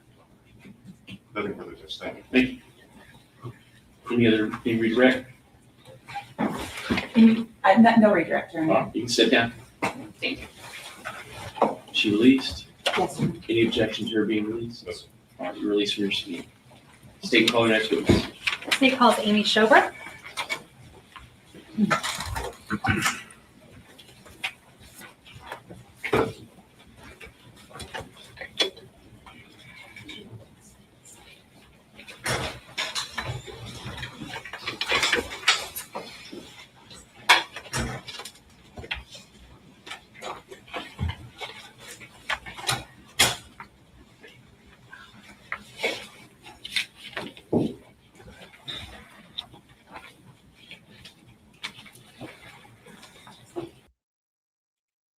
I like big butts and I cannot lie.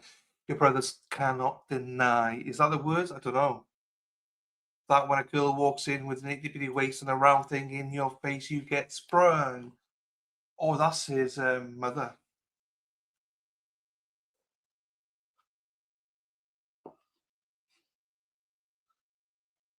So she's back. Here you go. Tinsley Law, yes, it's like, well, we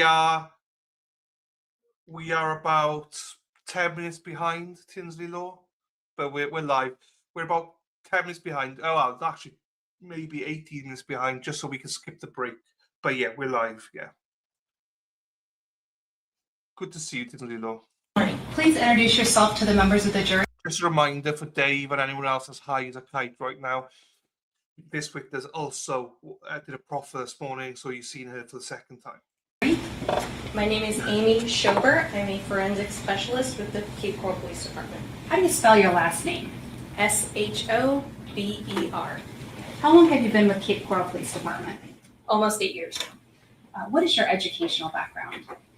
I have a Master of Science in Forensic Science from the University of Florida, as well as a Bachelor of Science in Forensic Science from the University of Central Florida.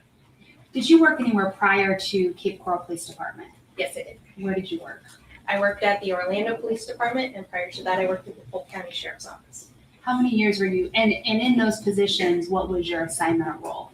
Very similar. I was a crime scene investigator at both locations. How long were you a crime scene investigator before you went to Cape Coral Police Department? All in total, including the Cape Coral Police Department, I've been practicing as a forensic specialist crime scene investigator for 17 years. Have you had any further training and experience since you've had these roles? Yes. And what type of training and experience do you have? So I have over 1,200 hours of on-the-job training. That includes annual training of at least 40 hours of continuing education in various topics of forensic science and crime scene investigation. Okay.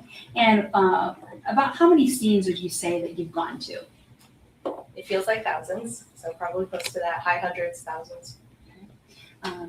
Did you become involved in a case involving the murder of Kayla Rincon-Miller? Yes.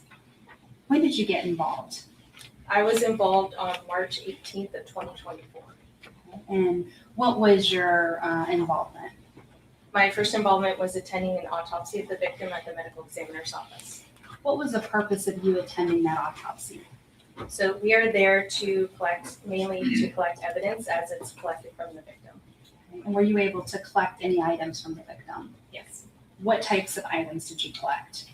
I collected the bags that were covering the victim's hands. I collected swabs from the victim's hands, a set of her fingernail clippings. I collected the hospital gown that she was wearing. I collected hair ties and jewelry from the victim, as well as some towels that were with the victim. Did you photograph all of those items? Yes, I did. Once you collected those items, what did you do with them? I brought them back to the Cape Coral Police Department. The items that were bloody, I had to dry, and then they were later packaged. After you were done with your role relating to the autopsy, did you do anything else? Yes. What did you do next? Next, that same day, I participated in a search of the area of the crime scene. And explain what the purpose was of going and doing a search. So this search was a subsequent search to searches that had already been done the day of the incident. This one involved a canine dog from LCSO, Lee County Sheriff's Office, and I was there to assist in that. Was there also a metal detector that was used? Yes. Was there anything specific that you were looking for? Yes, so just additional items of evidence, mainly ballistic evidence. And when you say ballistic evidence, could you just elaborate? So we were looking for any spent shell casings or cartridge casings that would have been ejected from a firearm, as well as any projectile. To your knowledge, had any ballistic evidence been collected from the scene prior to you arriving? No, none had. And when you were there, was any found? No. Now, when you arrived on the scene, do you recall about what time it was you got there to conduct your search? I can tell you an exact time if I may refer to my notes. Sure. Will that refresh your recollection? Yes. Yes.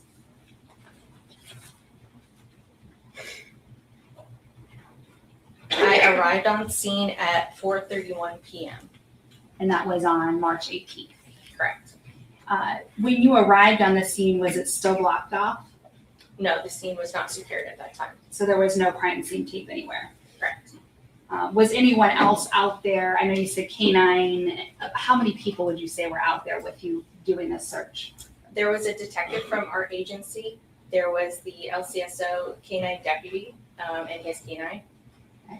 And so when you got there, anyone would have been free to drive or walk around this area? Yes.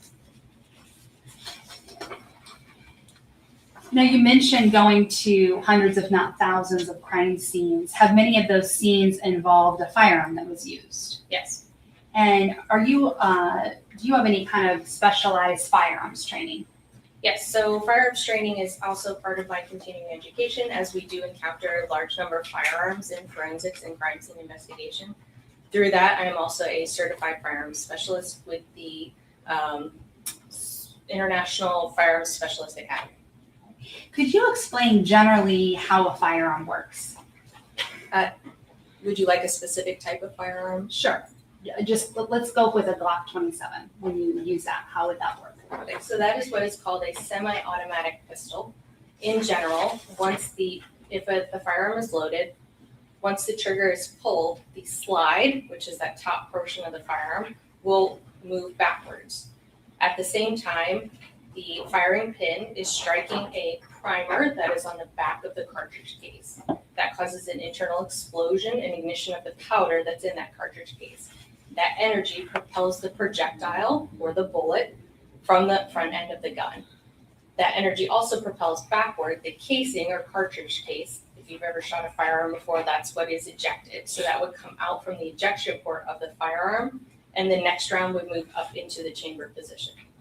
Are there reasons why that projectile that's ejected when the firearm is fired, why that might not be found?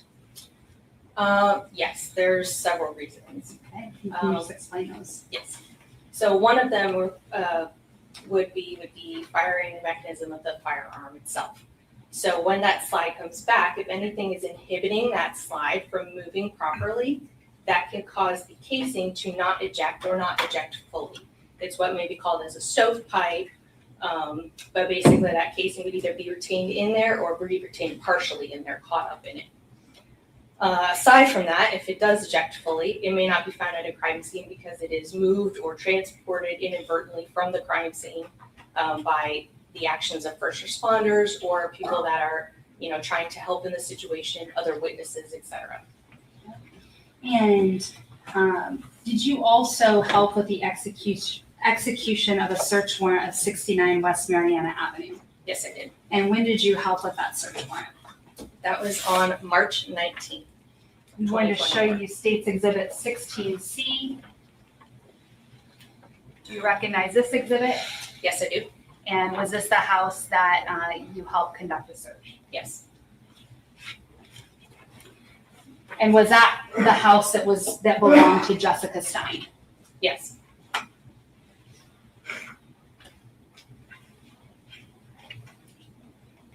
Now, when you went in to do that search, did you take photographs of the inside of the home? Yes, I did. And did you search the entire home? I did, as well as other law enforcement individuals that were present on the scene.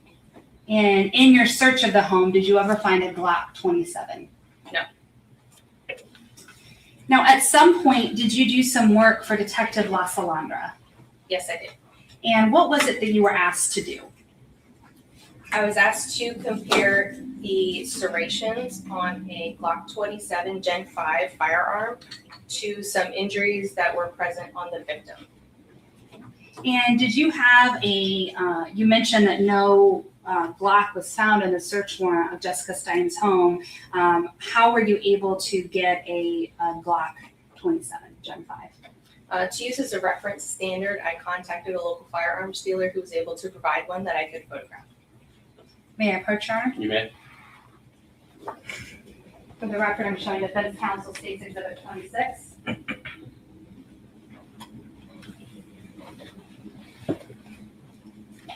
Ms. Schober, I'm showing you State's Exhibit 26. Do you recognize this exhibit? Yes, I do. And what do you recognize this exhibit to be?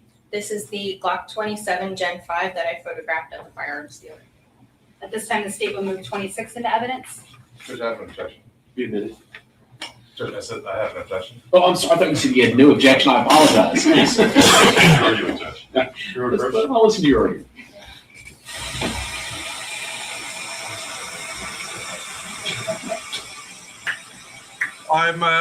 I'm more careful nowadays about what I play or try and play. So no, I'm not watching dance videos.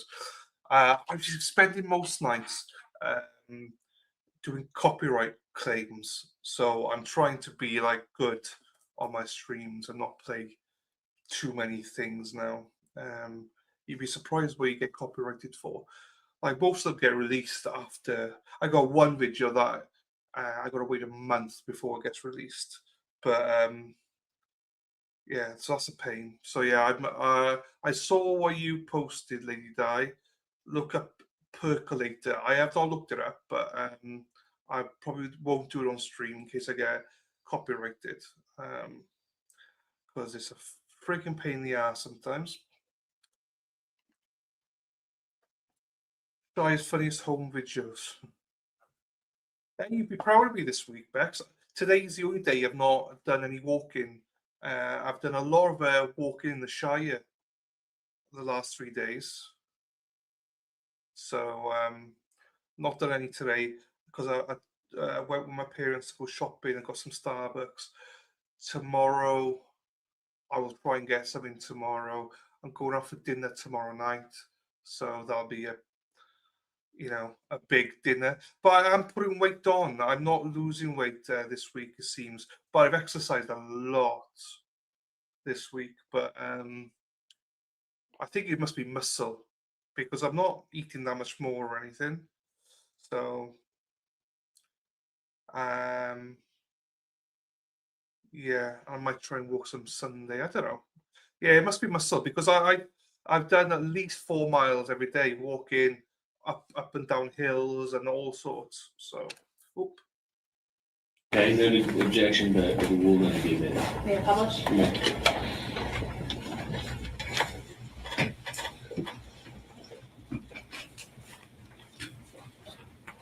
Ms. Schober, once you checked out this firearm, what was it that you did with it? So first I verified that it was the firearm that I was requested to compare. Then I obtained photographs of the firearm to include a scale. May I approach the witness? You may. For the record, I'm showing Defense Counsel State's Exhibits 26A and 26B. good look at those and tell me if you recognize 26A and 26B?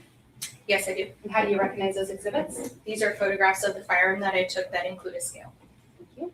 At this time, the state would move 26A and 26B into evidence. Same objection, Judge. Noted, rule will be admitted. Permission to publish? You may.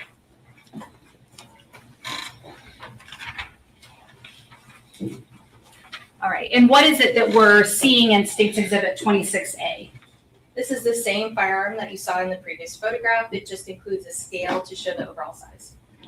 And I'm showing you State's Exhibit 26B. What does this photograph show? So this is a close-up photograph of the serrations at the front end of the gun. So the ruler would be covering the muzzle, and what you're seeing are those depressed ridges that are on the front end of the firearm. What is it that you were trying to analyze or examine by checking out this firearm and putting, scales and taking photographs of it? So in order to do a comparison, as I was asked, I would need scales in the photographs, both photographs, in order to make sure that the size is consistent between the photographs. So that's the purpose of photographing the firearm with the scales present. And I did know that from the medical examiner's office, we had photographs of the injury that also included a scale. May I approach the clerk and get 7D? You may.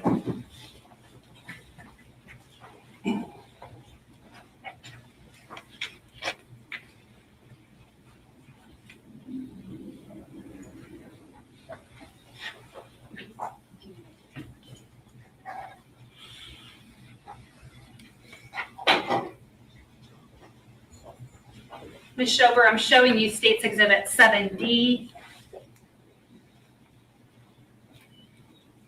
And is this a photograph from the medical examiners with the scale as well as the injury that you were examining? Yes.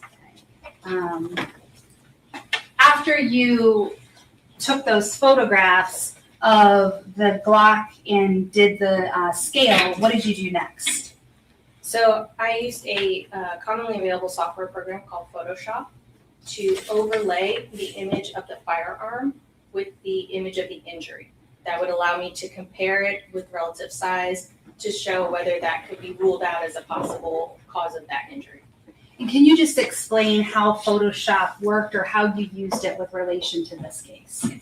So I would have imported both images, the injury and the photographs of the firearm slide. Since they both have a scale, I could then adjust the scale size of the firearm to be the same scale size as the injury. I can do that with an aspect ratio lock, which basically means as I change the size of that firearm photograph, the length and the width of the picture is locked. So I'm not distorting it in any way. After they're sized correctly, I could then change the transparency of the firearm photograph. So you can basically see through it to see the injury. And then I can then rotate it around and move it into a position that was either, consistent, lined up with those injuries photographs. And when you were creating these overlays, were you aware of which way a gun may have been positioned when shooting Kayla? No, from my understanding, it was an altercation that was unseen, and we didn't have any indication which way the firearm may have been oriented at the time of the shooting or at the time of the injury may have been caused. So I did various ones just to cover all of those options. And so when you adjusted the firearm image in Photoshop, you were making it so that it was the same size and scale as the scale and size used by the medical examiner's office. That's correct. May I approach the witness? Yeah. For the record, I'm showing State's Exhibits 26, C, D, E, and F.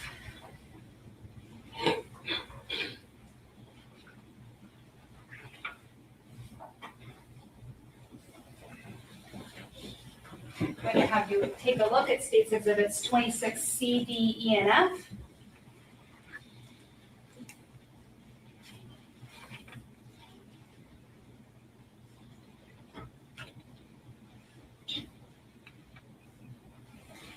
Do you recognize these exhibits? Yes, I do. Are these photographs that you took of your work that you did in this case? Yes. At this time, the state would move 26 C, D, E, and F into evidence. Same objections, Judge. Objection noted for the record, overruled will be admitted. Permission to publish. You may. I'm going to start with 26C. And if you could just describe this overlay and the direction of the firearm. Yes, so I'm going to refer to the left and the right side of the firearm. This is in the position as if you were holding the firearm. So your left side would be the left side of the firearm, your right side would be the right side of the firearm. This shows the right side of the firearm with the muzzle underneath where my ruler would be closest to the wound. That little notch that's at the bottom left of the firearm, that is the front sights, just to orient you. I'm showing 26D. And if you could just orient us with what 26D shows. So this is again the right side of the firearm. You can see the notch is now at the top right portion. That's the front sight. The scale would be where the muzzle is, and that little portion at the bottom left would be the trigger guard. So this is with the muzzle pointed away from the wound. And now I'm showing 26E. What does 26E show? So this is the left side of the firearm, the opposite side in which you just saw. Again, the muzzle is underneath the ruler portion, and you can see a little portion of the top front sight towards the bottom right of the firearm. So if I point to right here where it's at the edge of the scale by the centimeter, is that the sight you're referring to? Yes, it is. And so this would be with the firearm pointing down? Correct, towards the injury. And this overlay is what you created of the firearm. And then right here, this black area, is that the wounds overlaying over the wounds of Kayla? Just categorization of wounds. Ooh, Yes, you can answer. Yes. And I'm showing you States Exhibit 26F. What was the difference in States Exhibit 26F? So again, this is the left side of the firearm with the muzzle pointed away. And again, these areas here, that will be the wound on Kayla's chest area, and then this overlay is on top of the wound. Correct.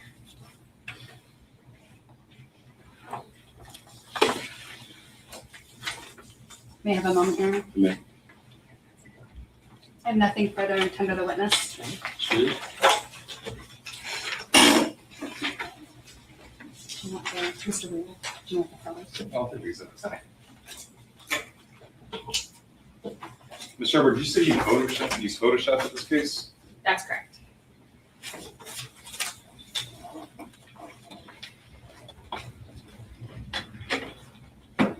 What you're categorizing saying wounds here, these marks in between these marks of the overlaid firearm. Yes, they appear to be abrasions. You're not a medical doctor though, right? That's correct. They're also in the valleys of these serrations. Do you agree with that? So I did both, not understanding how the firearm would be positioned or what might have caused that. And I'm referring to this picture here. May I see the photograph? Sure. First,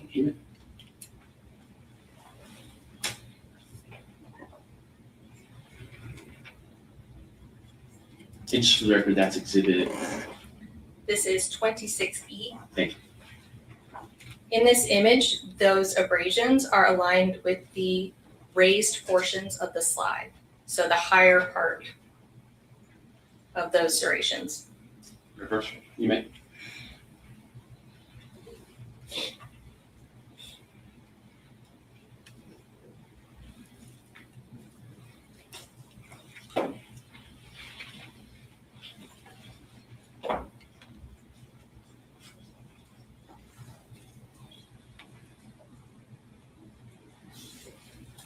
Just can I use the projector? Yes. So I'm showing you E and F again, 26.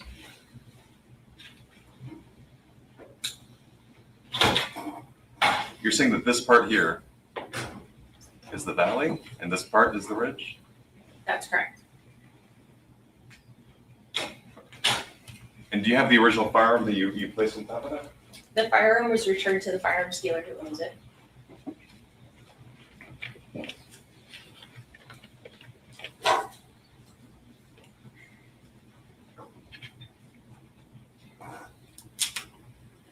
Are you in a member of the Association of Firearm and Tool Mark Examiners? I am not. That is the National Association of Firearm and Tool Mark Examiners here in the United States, correct? If you say so, yes.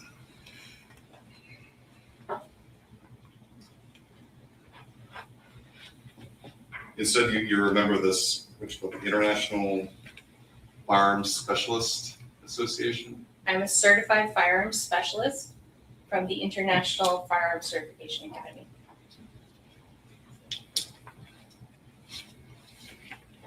What is their purpose? Their purpose is to educate and certify people in my field, forensics or crime scene investigation, that have greater knowledge than the average crime scene investigator or forensic specialist in firearms.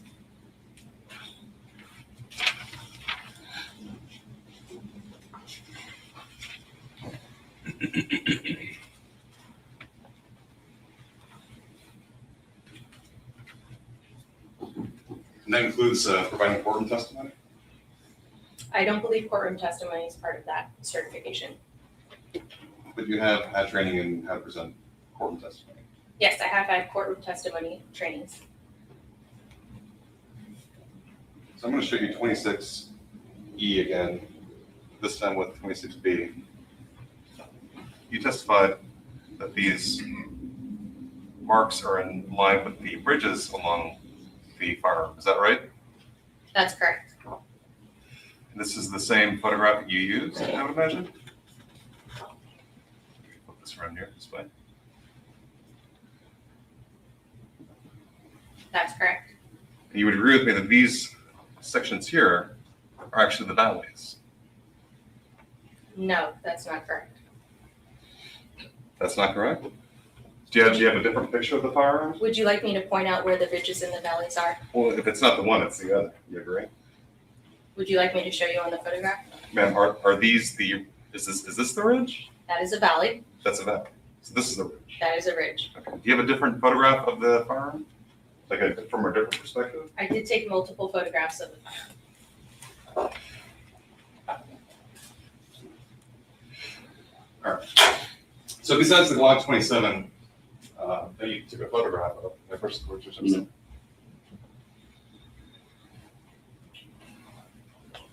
How many firearms did you pull that day? Just the one I was asked to compare. You're a forensic scientist, right? That is correct. So did you look at a 1911? No, I did not. Did you look at a Smith & Wesson? No, I did not. Did you compare a Ruger or a Canik?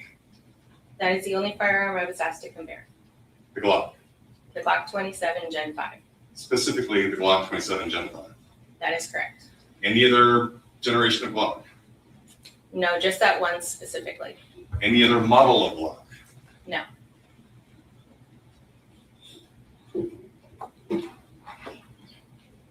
So you took a lot of orientation of the serrations alongside the Glock 27 Gen 5 in particular, and you overlaid it with the wound, what you're calling wounds, next to the entrance, correct? Correct. Did you show where the barrel was in comparison to the entrance?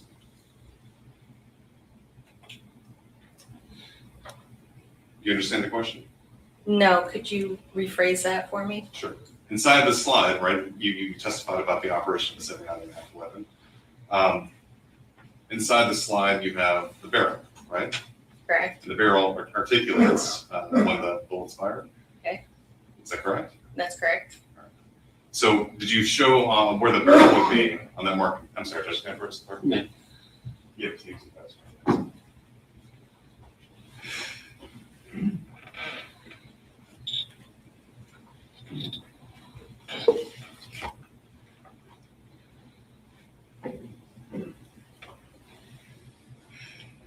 Do you have any orientation? And for the record, I'm showing you 26E again. Do you have any orientation as to where the barrel is along the scope?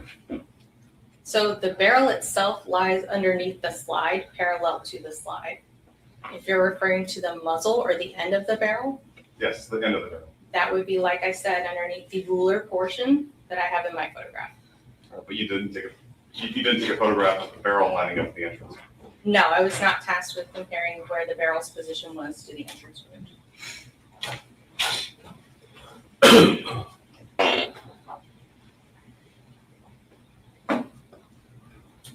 So you don't know how many other firearms such a mark would be made from other firearms? Do you understand? I kind of chopped at that question, but do you know how many firearms would be not inconsistent with those weapons? No. Can you say with any degree of scientific certainty, the weapon that we saw, the one you photographed, is like the one that was used as the murder? So I could only say that the comparison that I did to this specific weapon did not exhibit any drastic inconsistencies to the wound pattern. So is that a no? You can't say that firearm is the murder weapon? Is that fair to say? I cannot say that. Is it fair to say that you don't know what kind of gun was a murder? That's correct. I cannot say that.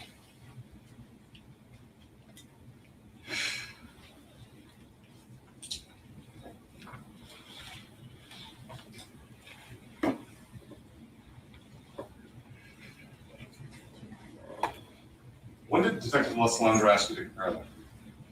I can give you an exact date on my notes. We're looking at your notes for fresh recollection. Yes. Please do so. Look up when you're done. April 10th Of 2024. nothing more interesting. No further questions. All right, you can sit down. She can Is she released? Yes, Your Honor. Any objection? All right, we're releasing your seat. Everybody in the church want to do it okay? All right, state call her next week. The state calls Destiny Robovo.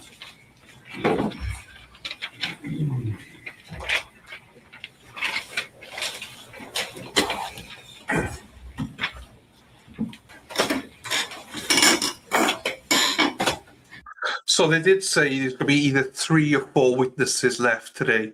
So we got this witness, and then a snitch must be coming on. The co-defendant must be coming on the last witness, I imagine. So we'll see. And yes, I did do the move. It was something like this lady that was like, oh, oh. You got to like that, and I was like, oh fuck, I can't. Right, here we go. Bad does behave. This one might be for you. She's blonde. The truth, the whole truth, and nothing but the truth. You can take a seat.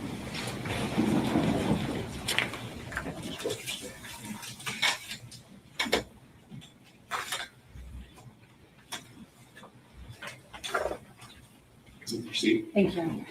Good morning. Good morning. Please introduce yourself to the jurors. My name is Destiny Robidoux. And if you could please spell your first and your last name. My first name is Destynee, and my last name is Robidous. And I can tell you right away, we're definitely going to have you speak up a little bit louder, okay? Thank you.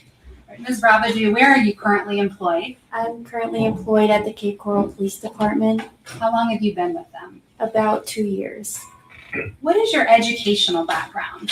I have a degree in environmental science as well as a certificate in GIS. What is GIS? GIS is Geographical Information System, so that is anything with a spatial reference, so any location, time, and event, we use that and we can look at patterns and movements. How did you originally use that GIS certificate in your employment? So previously, I worked for the National Park Service and I was an invasive species technician. So I did a lot of time sampling and looking at locations where the species was in growth. And in doing that, did you have to create charts or graphs, or what did you have to do? Yeah, so we did a lot of analysis. We looked at, again, where the growth was, so we could target those areas. How long did you work for the National Parks? So initially I started working there seasonally. So I would say on and off for about 4 years while I was in college. And then I got a permanent position. And how long did you work in that permanent position? About a year and a half. And what did you do after that? After that, I stayed home with my children to raise them. Okay. And then you're now at the Cape Coral Police Department. Yes.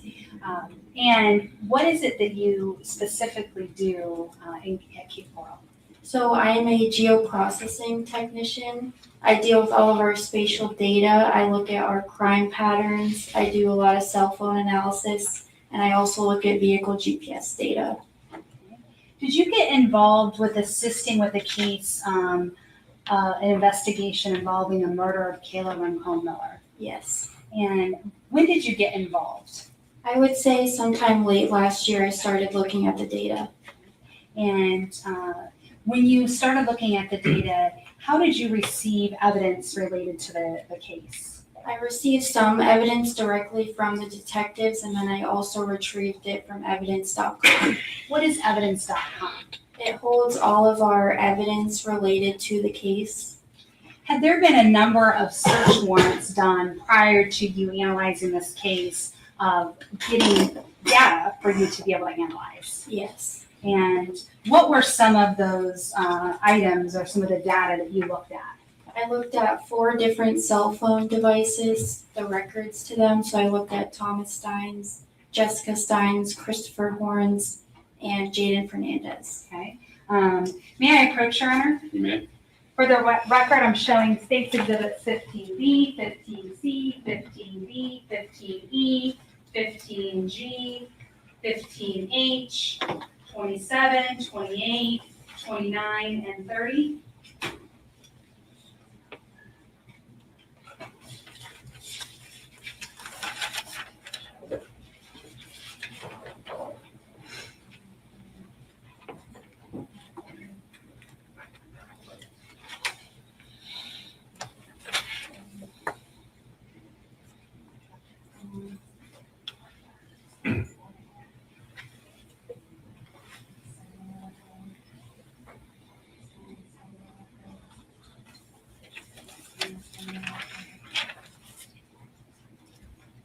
May I approach the clerk and retrieve the discs? You may.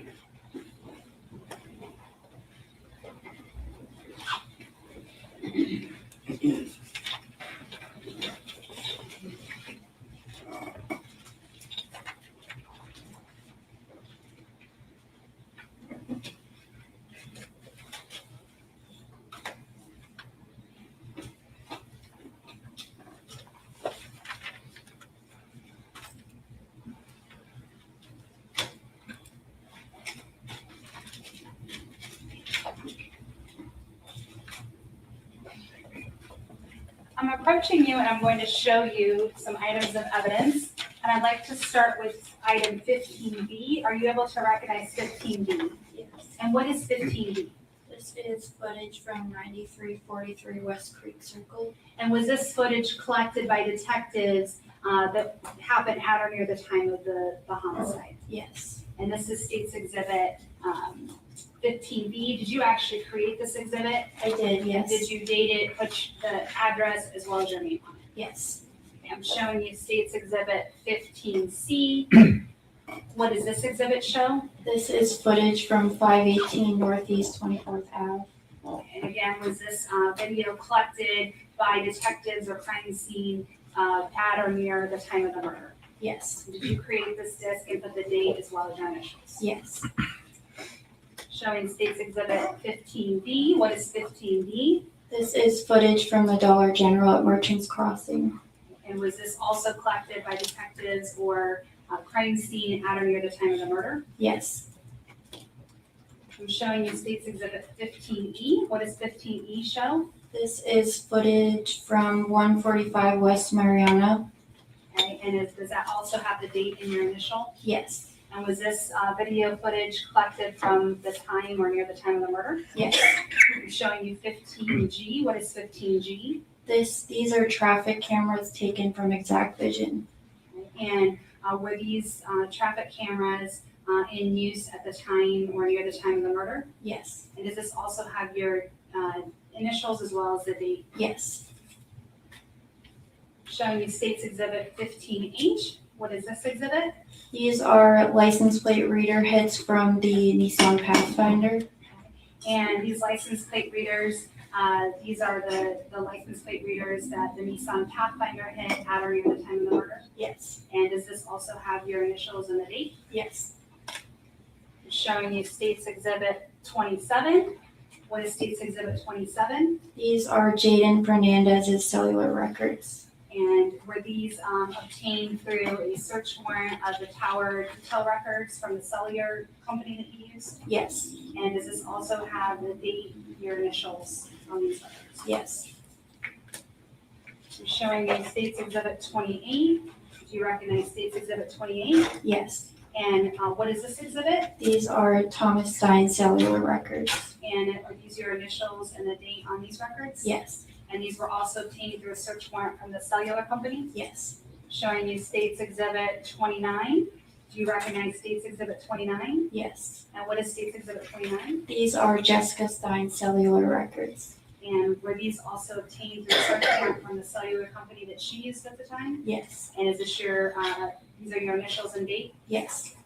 I'm showing you State's Exhibit 30. Do you recognize State's Exhibit 30? Yes. What is State's Exhibit 30? These are Christopher Horn cellular records. And is this your, these are your initials and date? Yes. And are these records that were obtained through a search warrant of Christopher Horn's cellular tower information? Yes.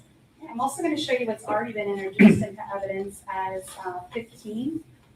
Do you recognize State's Exhibit 15? Yes. And what is State's Exhibit 15? This is footage from the Coralwood Dermatology. And was this footage from at or near the time of the murder? Yes. And are these your initials and the date? Yes. Showing you 15A. Do you recognize this exhibit? Yes. And what does this exhibit show? This is footage from the thrift store at St. Vincent's. And this was taken at or near the time of the murder? Yes. And your initials and the date? Yes. Showing you 18B, which is already in evidence. Do you recognize this? Yes. And what is this? This is GPS data from the Nissan Pathfinder. And are these your initials and the date? Yes. And again, this is all information, the Hertz GPS is information collected through a search warrant to the Hertz Corporation. Yes. And then lastly, I'm showing you 18A, which is already in evidence. Do you recognize this? Yes. And what is this? This is footage from when Jessica Stein returned the Hertz vehicle. And this was also obtained through a search warrant from Hertz? Yes. And these are your initials and the date? Yes. At this time, Your Honor, the state would seek to move exhibits 15B, 15C, 15D, 15E, 15G, 15H, 27, 28, 29, and 30 into evidence. Yes. David.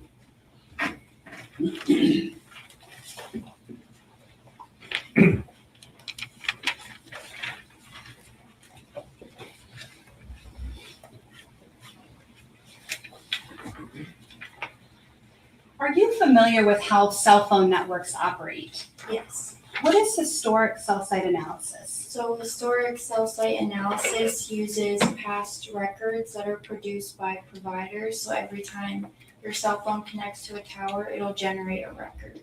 And it tells you the general area of where that device would be at that time. And when you say anytime you use your cell phone, can that be through communicating in social media? Yes. Could it be through text messaging? Yes. Could it be through mapping? Yes. So anytime you're using your cellular device, it has to connect with a tower. Yes. And so those cell phone documents that you get, do those tell you the exact tower locations that are being utilized by a phone? Yes. What do you do to analyze that cell tower data when you receive it? So when I receive it, I put it into a couple different softwares, and it will map out the tower location as well as the orientation in which the signal's being pulled from. Why do you use well, first of all, what are the two programs that you use? I use CellHawk and then I use ArcGIS Pro. And do you use two for a specific reason? I use it for data validation, so I'm, along with looking at the original files, I also look at the two different softwares to make sure that it's consistent with one another. And are you verifying these data points or this mapping in any other way? Just through going through the original files and then the two different softwares. Okay, so you're verifying it by comparing what the two softwares are mapping as well as by hand looking at that data that the cell phone tower the cell phone company sent you. Yes.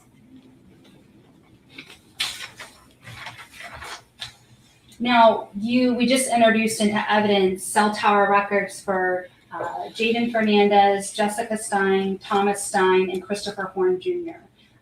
When you got those records, what did you do with Jaden Fernandez records? I plotted them, or I put them into CellHawk and ArcGIS. And did you do that for each of those other individuals? I did. And were you also able to view some text messages and calls that were sent by Thomas Stein's device? Yes. And were those text messages from the Celebrate download that was done by Christina Potts? Yes. Did you also view license plate readers? Yes. And what is the purpose of looking at license plate readers in your analysis of this case? So I use that to correlate to the GPS tracks of the Pathfinder. So if they are consistent in path and time. Yeah. And we just saw a bunch of videos that were introduced that you had the opportunity to analyze. What was your purpose in looking at those various videos that were collected? So the videos also would correlate with the track of the GPS and also the time frame of when it was occurring. Okay. And then we also introduced just now some city cameras. Can you just explain what the city cameras are, how they're utilized? Yeah, so the city cameras, we use those in our investigations as well. It's an additional form of surveillance. So when the suspect vehicle passes through them, we can know their route. And did you also analyze these to compare to see if they were in line or tracking with your license plate readers, the videos, as well as the GPS in the car? Yes. Now you talked about, or we introduced the GPS information from the Hertz rental car, the Nissan Pathfinder. What is the difference between that data you received and the tower record data? So the tower record data, it's not exact to a point. It gives you a general location of where the device might be located. The GPS tracks are far more consistent. There's very little disruptions in the accuracy of the GPS tracks. And so with those GPS tracks, is it fair to say that it would be within a few feet of that location you're given? Yes. Where a cell tower could be hundreds of feet based on how many cell towers are in the area or the strength of that signal? Yes. Now, in your analysis, did you put all of these pieces together that we just saw into a PowerPoint to show how everything fits together? Yes. May I approach, Your Honor? May. The state showing defense counsel states exhibit 31. I'm showing you states exhibit 31. Do you recognize this exhibit? Yes. And what is this exhibit? This is a presentation of, That we just talked about? Yes. And it has the initial and the date, and you actually created this and put it on this flash drive? Yes. And then did you review it today to make sure it was in fact the one that you created? Yes. All right, this time the state would move 31 into evidence. Objection. You admit. Permission to publish? You may. All right, I'd also ask that she be able to step down and point out areas. If you insist on your testimony, you can step down.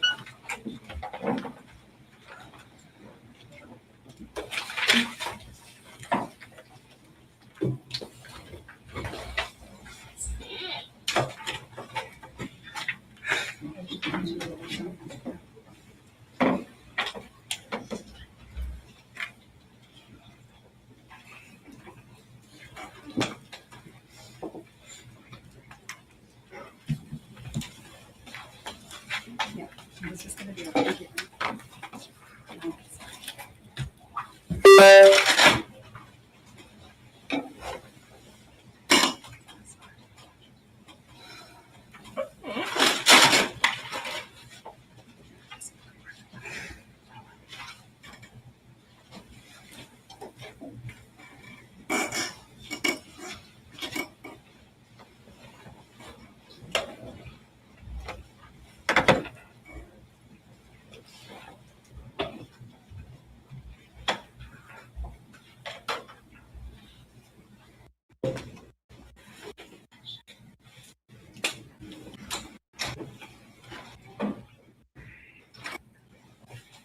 I'm going to have you just come a little closer to the screen, and just if you can make sure you speak into the mic.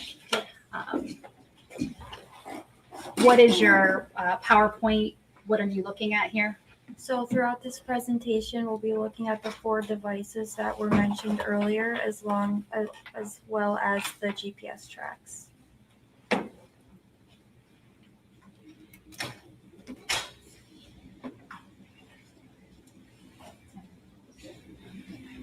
And then you mentioned the cellular devices. If you could just remind the jurors the cellular devices.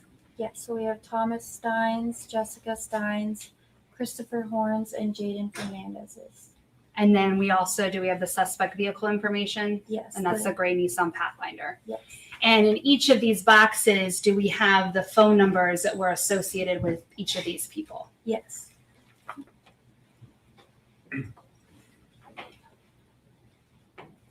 Okay, so let's start with, this is slide 3.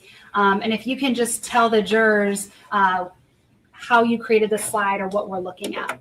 So in the first graphic on the left, it shows the movement analysis of Thomas Stein, Jaden Fernandez, and Jessica Stein's Hold on one cellular. second. I'm gonna have you come. Speak up a little louder for everybody. Sorry. Don't be scared of the microphone. Okay. In the left graphic here, we have movement analysis of the cell phone records that include Thomas Stein, Jaden Fernandez, and Jessica Stein. The analysis period for this graphic is 12:09 p.m. to 1:32 p.m. on March 17th. So this shows the vehicle and the cell phone starting in or around the area of the Stein residence and the travels to Nokomis Beach. Okay, so let's start at the bottom here. This is March 17th, 2024, and is this the Stein residence? Yes. Okay, and when we see the different colors and we see these different markings, how are you differentiating?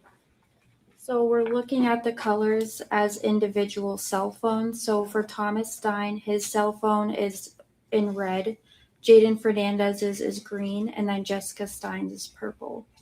And what do each of these little graphics represent? So that is their cell phone pulling a signal from a tower, and you can see it's kind of in a pie shape. Around the pie shape on the outer edge is where the phone is consistent with. Okay, and so were you able to track Thomas Stein, Jaden Fernandez, and Jessica Stein's phone all the way to Nokomis Beach? Yes. And what time do you show them arriving at Nokomis Beach? They arrived around 1:32 p.m. And again, all their phones are consistent with being together in that location? Yes, they're all moving consistently together. And is there a reason why they may not all be on top of each other? I think it's just dependent on how the phone is pulling the signal. And also, does it also differentiate with the use of the phone and who's using it as well? Yes. On the right of this PowerPoint, what do we show at the top with the mapping? So these are the LPR hits. You can clearly see more of the GPS track. And then the LPR hits are consistent with the vehicle's track points. Okay, so if we start, when we look at this tracking and we see all these little red circles with a car, what are those circles or what do they represent? That is a hit on the vehicle, the GPS track. So those are the exact GPS locations that we spoke about earlier from Hertz. Yes. And then these little blue rectangles that you show, are those the various license plate reader hits? Yes. And it may be hard for the jurors to see where they're sitting, but it looks like we start with 1, 2, 3, and so forth. Yes. Okay. And then do those track with each of these license plate reader photographs showing this gray Nissan Pathfinder? Yes. And so in this, we're able to see essentially the back of the Pathfinder and then the license plate of that gray Nissan Pathfinder. Yes. All right. And were the GPS data points consistent with Thomas Stein, Jaden Fernandez, and Jessica Stein's phones and the tracking of that? Yes. All right. We're going to go to the next one. And what does this map on the left show? It's showing the movement analysis of the devices traveling from Nokomis Beach back to the Stein residence. What time do we start with at Nokomis Beach? 5:25 p.m. Okay, and where is the 5:25? Where can you see that 5:25? That would be up on the top left corner. Is it 5:25? Oh, you can't. Yeah, so the 5:25 was from the actual cell phone signal. All right, and then it goes, the phones track back to the Stein residence at 69 West Mariana Avenue. Yes. And in this, we see Thomas Stein. Do we only see him see it once on here? So initially at the start of the trip, there's one hit from his cell phone. It's incredibly small, but there's one signal ending in the area of his residence as well. Okay. And is there a reason why we might not see him tracked going from Nokomis Beach back to his residence? It may have been that his phone was turned off. But we can know that he was still in the car because he's picked back up at his house at around 6:28 p.m. Yes. All right, and then the purple and green, is that tracking Jessica Stein and Jaden Fernandez towers? Yes. Okay, and then looking to the right, what does the right show? The right is showing the LPR hits again, and this just shows how consistent. There's a vehicle hit, GPS hit here at 6:23 p.m. and as well as a LPR hit at 6:23 p.m. And again, these little red circles are those the Hertz GPS data points tracking the car back to the Stein's residence. Yes. And then the two blue rectangles are the two license plate readers that you were able to show consistent with that tracking. Yes. Okay. Going on to slide 5. What does slide 5 show? So this is showing stationary analysis of the devices belonging to Thomas Stein and Jessica Stein. So what this is showing, the analysis period is 6:29 p.m. when they returned from the beach to 7:58 p.m. Okay. We see up at the top right some green bubbles. Can we start with that top one and just explain what that is? Yes, so on 3/17 at 7:12 p.m. there's an outgoing message to Jaden Pagan, and he says, "I just got back, I can hop in traffic." Okay, and then at 3:17 at 7:55, what does that show? There's an incoming message from Busta Christopher Horn saying 9391 West Creek Circle. Okay, and again, at this point, you're able to put Thomas Stein and Jessica Stein using a tower near their home. Yes. Okay. And then the two red circles behind the little home teardrop area, are those showing that the Nissan Pathfinder is located at their home? Yes. Showing you slide 6. There's a lot on this, so let's start, I think, with 1. And when we look at these various red circles with numbers, are those the GPS Hertz data points that we've been looking at so far? Yes. Okay, so if you can start with 1 and tell us what we see or what the jurors can see at 1. So at 7:55, he receives that text message saying 9391 West Creek Circle.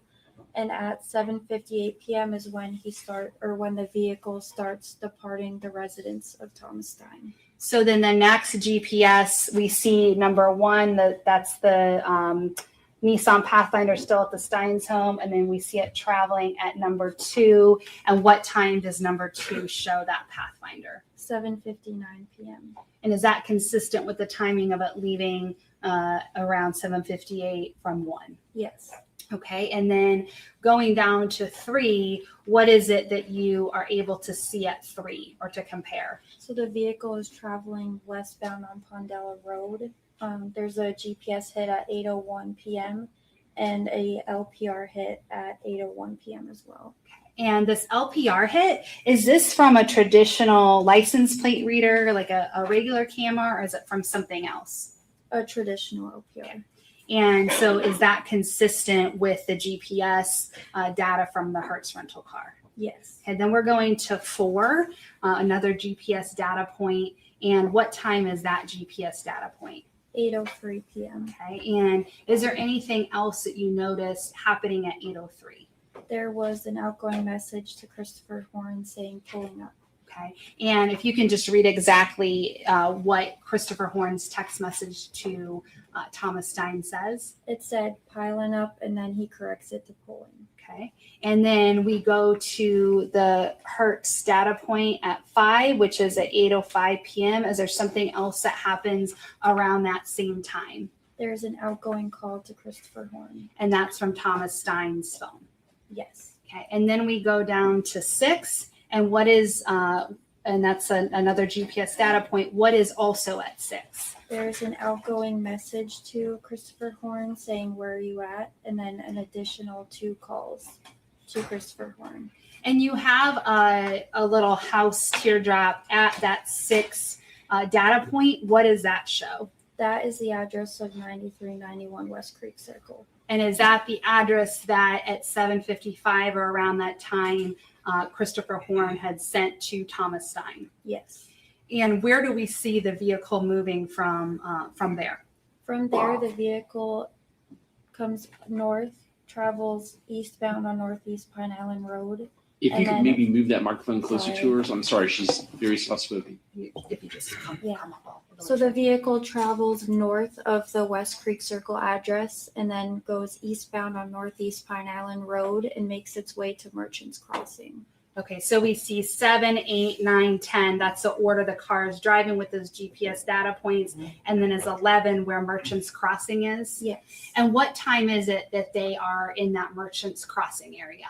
8:23 p.m. Okay, and then where does the vehicle travel from the Merchants Crossing? The vehicle travels eastbound, ends up in a neighborhood around this area, very, very brief, and then travels southbound, eastbound, back on Pine Island Road, and down to the Stein residence. So let's talk about just some of those those data points and the timing of it. So they're at Merchants Crossing at 8:23:13.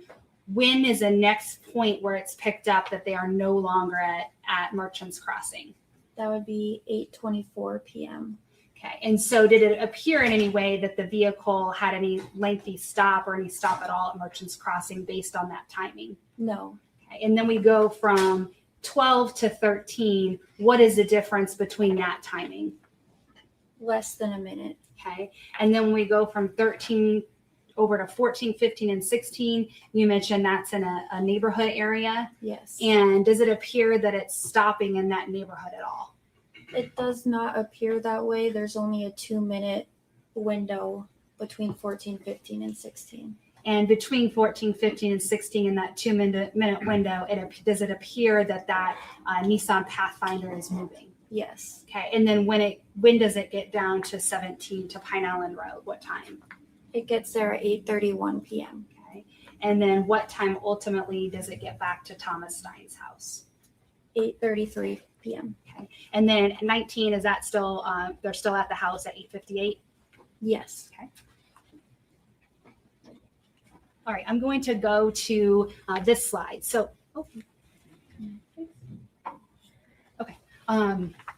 so let's start with this mapping here, and if you can just orient us to what this mapping is showing. Yes. So I'm going to get closer to the analysis period for this map is 7:58 p.m. to 9:09 p.m.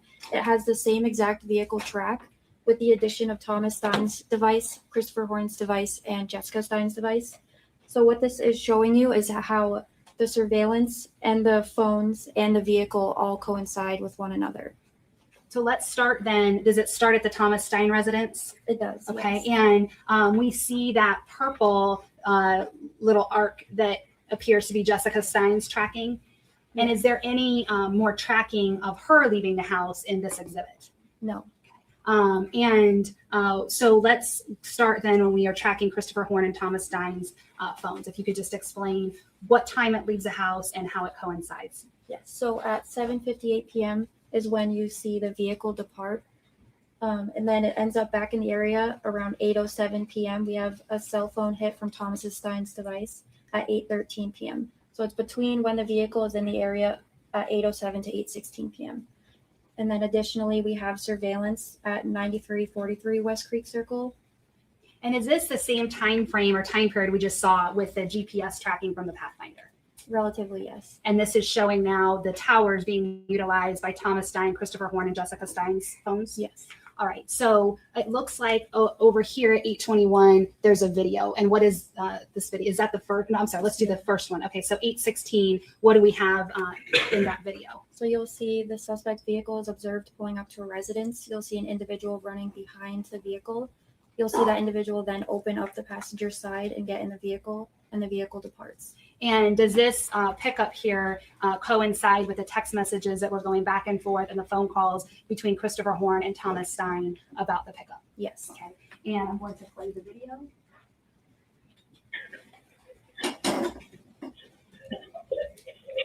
Is this the Nissan Pathfinder that we see in this video? Yes.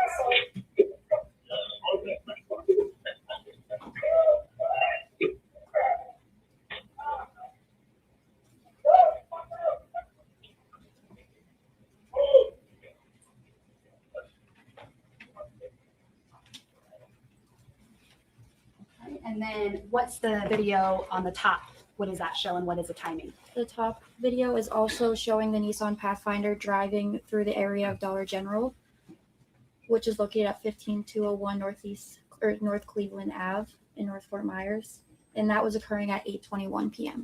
And again, is this video consistent with the cell phone tracking as well as the Hertz GPS data points? Yes.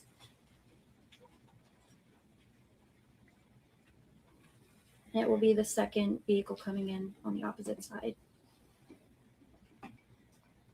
So right here is this a Nissan Pathfinder we're seeing driving through the screen right now? Yes. I'm going to go to slide 8. And which side would be easier to start on? The left side. All right, so if you can just orient us to the left side of this map.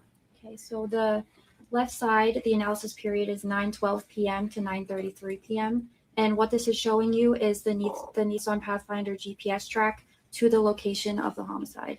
And we see it at a First Baptist church. What time does it arrive at that First Baptist church? It arrives around 9:06 p.m. I believe that was on the previous. Well, let's go to the previous so we can get the exact time. All right, so I don't think we maybe walk through this path. If you could just walk us through the path back on this slide of where things were. Yeah, so after leaving Thomas Stein's residence, the vehicle then goes to North Fort Myers Baptist Church.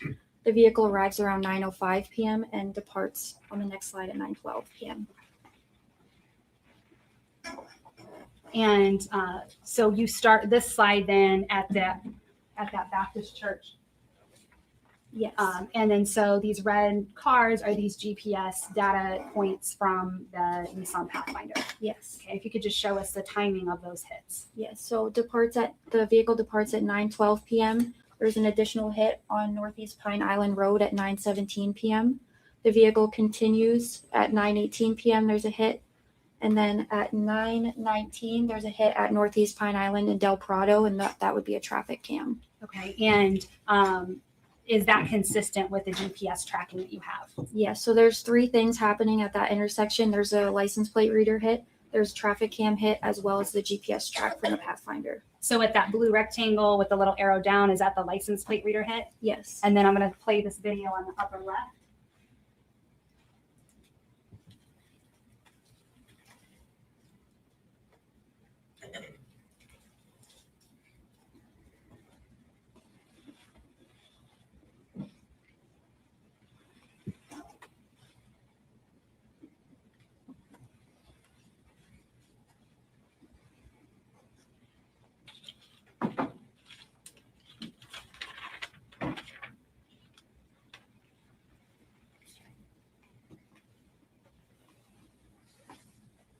All right, and then we have the vehicle traveling south.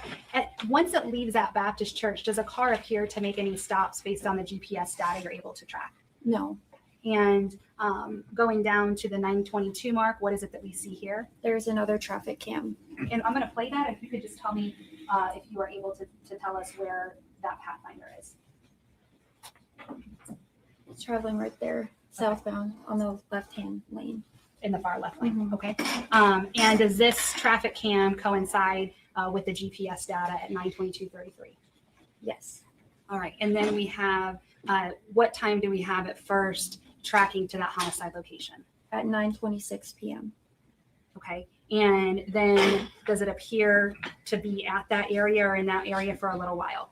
Yes, Okay. And what time does the vehicle seem to be departing that scene? 9:33 p.m.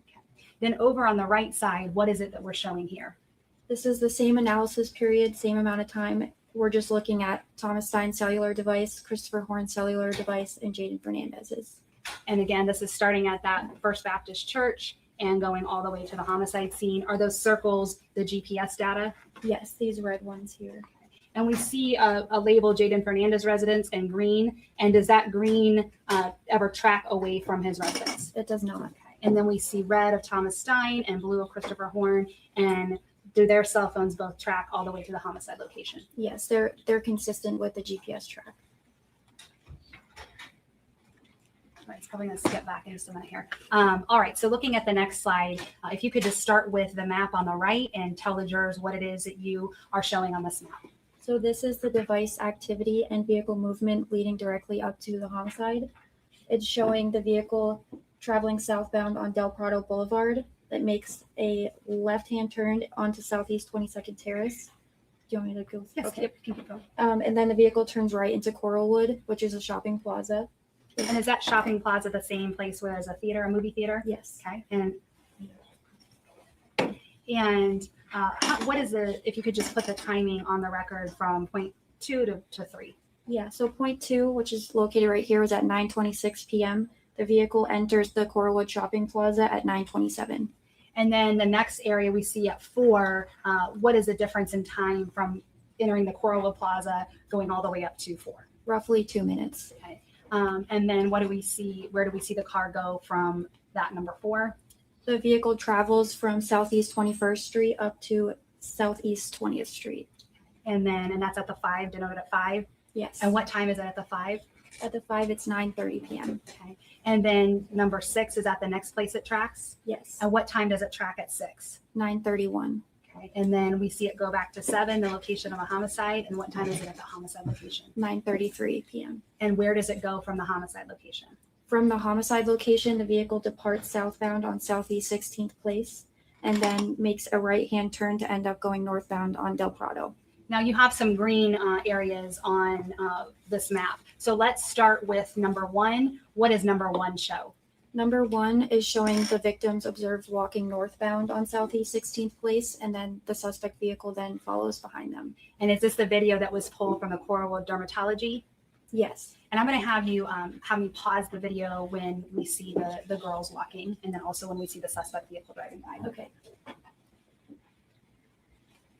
The two coincide, but if you pause right here, you can see that there's 3 individuals walking on the left-hand side of the sidewalk, and this is the suspect. If you could speak up a lot louder. I'm sorry. So there's 3 individuals walking northbound on Southeast 16th Place in that area, and then the suspect vehicle is following behind right there.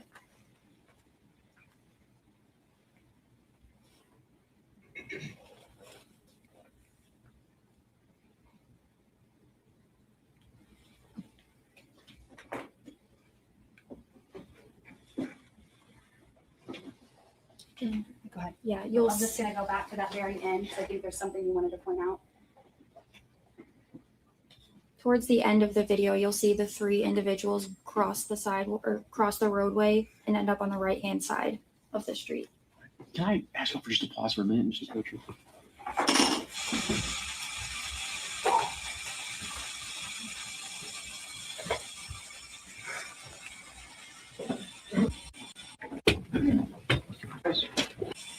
Ladies and gentlemen, I'm going to send you back to the jury room for just a few minutes. Room. All rise.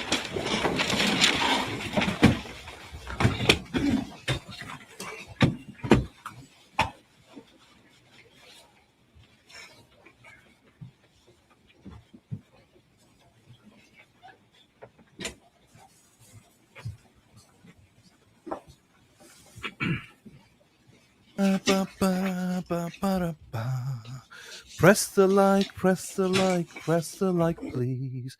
Press the like All right, let the and record reflect. subscribe.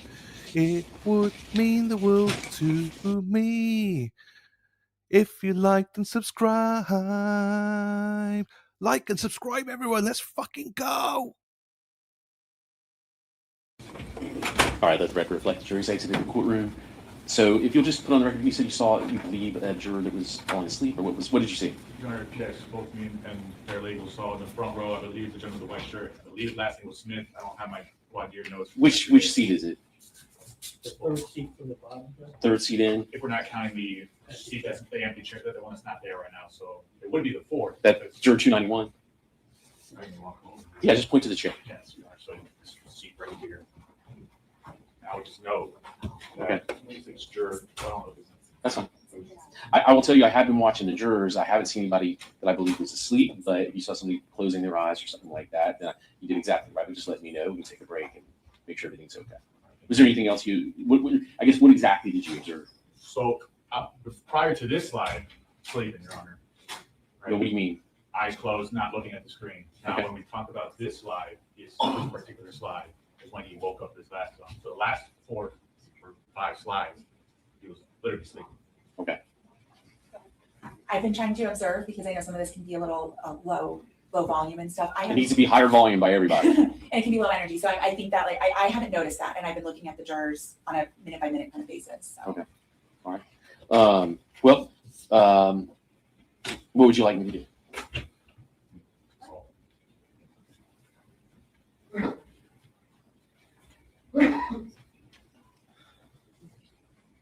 We just keep an eye on it. Yeah, go forward. But we have to put on. Sure, I'll keep a closer eye on that particular juror, and then if it looks like anybody needs a break, I know we were getting closer to the lunch hours, and they've been on there since this morning. But just let me know. I appreciate you sending a note. That's exactly the way I would like to handle it, so we can address it right away. All right. Is there anything else? Okay. How much longer is your testimony? It'll be done 20 minutes at the most, probably. Okay, and then you probably got some cross-examination. No, All right, let's take a 5-minute recess. Let me go use a comfort break, and then we'll come back. Yeah, just keep up your energy and your volume. That'd be the best thing you can do. So we are now about 4 minutes behind now. So the juror that's fallen asleep is probably old. It's probably like Dave Hamburger, in there, just drifting off. You know what I mean? It's long. It can be quite long for the jurors to be sat there. I always say this because sometimes we as viewers are judgmental, going, do this, do that, this needs to be longer, go in. But we can do other things. A juror has to sit there, and if it's boring testimony, it's quite hard to stay awake sometimes. And that's why I always say sometimes testimony, openings, closings, it's better to be, quicker than longer, because they switch off and then they not fall asleep, but once you switch off, you start to doze. And, it's good that they had a break just now, but that is one of the reasons that, I always believe that testimony should be short, and I'm a big believer that closings have to be short, because it's well known, 20 minutes and you lose all sense of what's going on. Attention spans start to wane after 20 minutes. And even though you think you've been attentive, you just lose focus. So that's why bing, bang, bosh is the best way. They'll remember stuff more. Those closings that go on for like 90 minutes, 2 hours, you've lost the jury already, So, and I know that people disagree with that because, you're able to be here and you're able to do different things, but the jury is literally sat there, not even allowed to doodle or anything. And it's like, yeah, you're gone. So I'm very much a big advocate.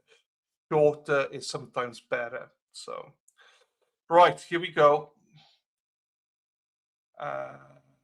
Dave, this is not the ME. Where the fuck are you? Just go like this is ME is boring. It's not an ME.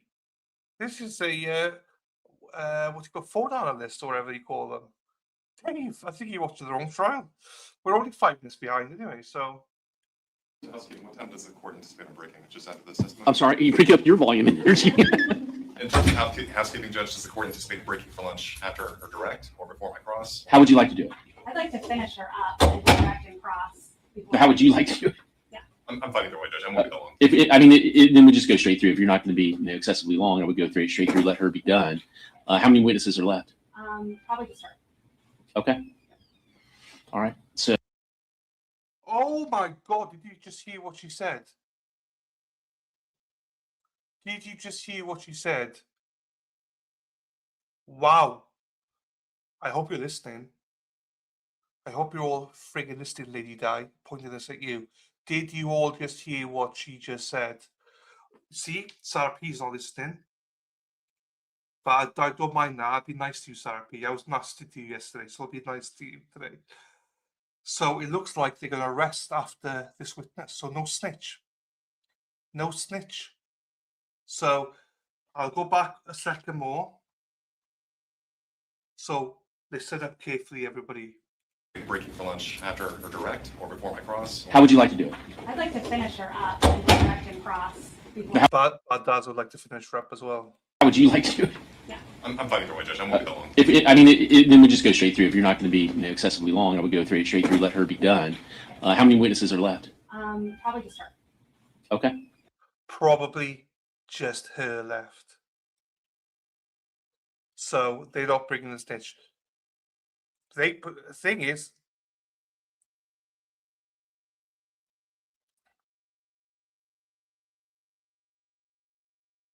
so now this could be tactical, obviously, because if the defense will call him, that's bad for the defense. Obviously, as we know, if the defense have to call him, that's bad for them because they can't lead at all. So it's a lot harder for the defense to get the information out of him that's needed. So in that terms, it's probably a very good tactic by the prosecution to do this because they're going to be a lot better off letting the defense bring him up because the defense, it's going to be a lot harder for the defense, for them to actually direct it. We all know crossing's a lot easier, so that's going to be interesting. Maybe it depends on defense. Yeah, also they might be waiting for a rebuttal. You could be correct. You could be correct. It's very hard to follow when I can't see what they're talking about and work. Oh, I would be nice to you as well. Put those claws back, Sarah P. I didn't catch that. Could you try again? Back off, Siri. I won't respond to that. Well, fuck off then. Go off. Okay. Thank you. It pisses me off, so I intentionally not paying attention. It's going to be like Proctor, though. You hear about this guy, and he's like it goes because you don't call him. I thought an opening the defense said they will hear from him, but because the Stitch, the prosecution have given him this deal based on his testimony. So I think the defense reliably would think that he was coming on. Let Siri respond. Sarah P equals Siri. Sarah P. Hello, Sarah P. Hello, Sarah P. Siri. What do you think of Sarah P? Sorry, I don't understand. So I have a mod called Sarah P in my YouTube channel. Do you think she is a good mod, average mod, or bad mod? Siri? Hello, Siri? Hello, Siri? Siri, you motherfucker. Siri, hello? To respond? Well, don't respond. Just wait for me to ask you a question, please. Is that okay? Sure, just ask. Right, I'll ask again. So, Sarah P is a moderator on my YouTube channel. I was just wondering, what do you think of her as a mod? Do you believe that she would be a good mod, average mod, or bad mod? Who do you want to message? Nobody listen to my question. Siri, please. Okay, cancelled. Siri, I never told you to cancel. Siri, earpiece, right. Sorry, I don't understand. Oh, just shut the fuck up, Siri. You're stupid. You're stupid, Siri. I don't know how to respond to that. Well, don't respond! Just shut up!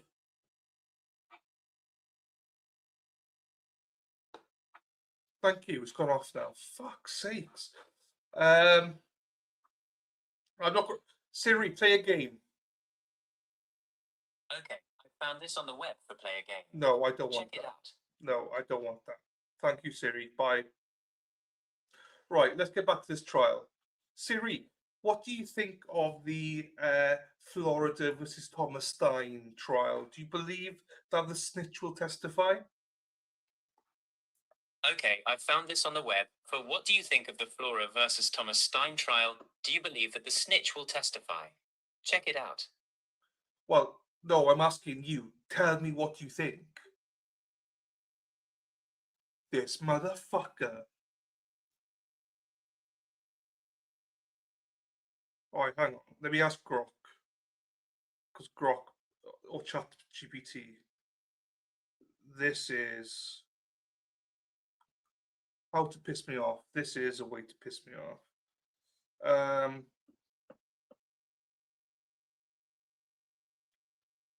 Hello. Hello. Can you tell me whether you believe the snitch will testify in the Florida versus Thomas Stein murder trial, please?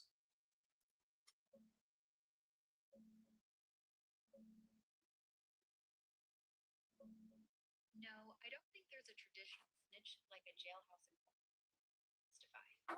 The big witness everyone's talking about is Christopher Horn Jr., Stein's co-defendant.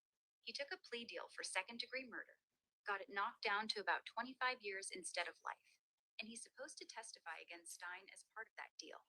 That's classic cooperation, not some random inmate claiming to have overheard a confession.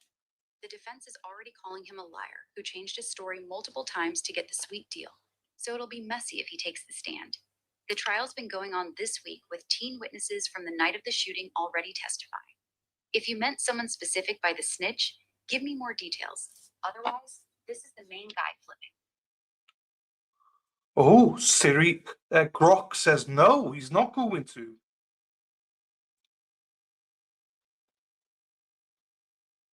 So on the Alternate Corner YouTube channel, there is a moderator called Sarah P on there. What do you believe? Do you believe she's a good moderator, average moderator, or poor moderator?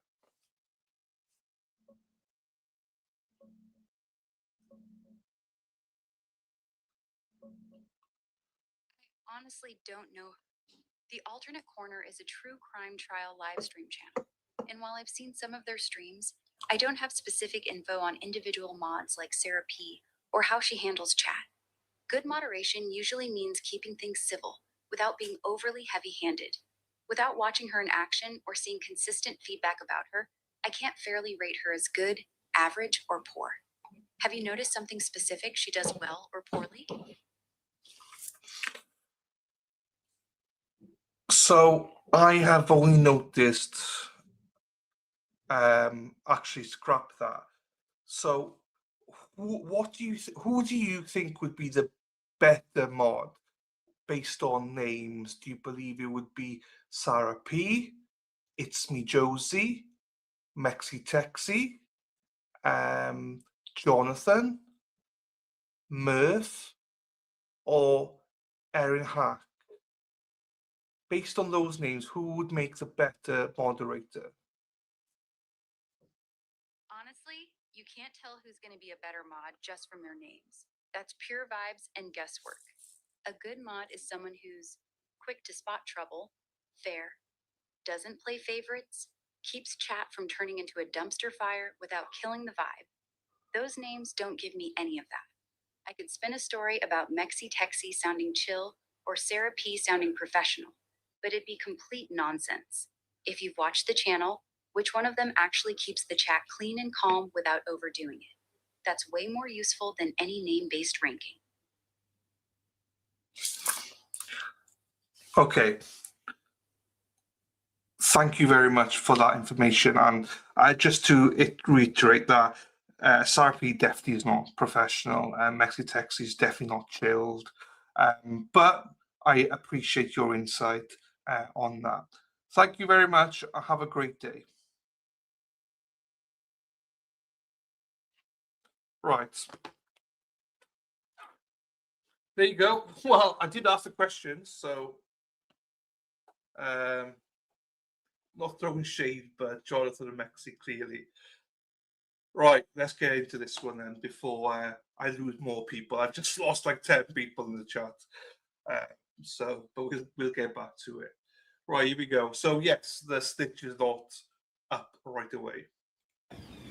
All right. So yeah, let you go straight through. All right. So are we ready to bring the jury back in? Yes. Okay. On my end, he just told me what he said. Any questions? Was that And yeah, juror 424 stopped me in the hallway and said, I just want to bring it to your attention that I said something about in the room that are we going to be sequestered? And I didn't respond to anything that he said. And then he said, I mentioned, is the defendant going to take the stand? And I said, is that what you said? And he said, yes. And I said, okay, I'll just inform the judge. And that's it. So nothing was said from my end. He just told me what he said. Any questions? Was that a private conversation between you and the juror? Yes, outside the room, presence of everybody else. Okay. Any questions from the defense? So 424 was just asking you in particular whether or not the defendant was going to take the stand? No, he said that he mentioned it in the room and said, are we going to, that they were talking how long they're going to be here tonight, or they're going to be sequestered or whatever. And then something, I didn't get into particulars. I didn't question him or any of that. He just said, I said, was anything else said? That's all I said to him. And he said, I was wondering if the defendant's going to take the stand. And I said, I said, I can't say anything. And I said, I'll just inform the judge and go back in the room and don't speak anything. Okay. Any other questions?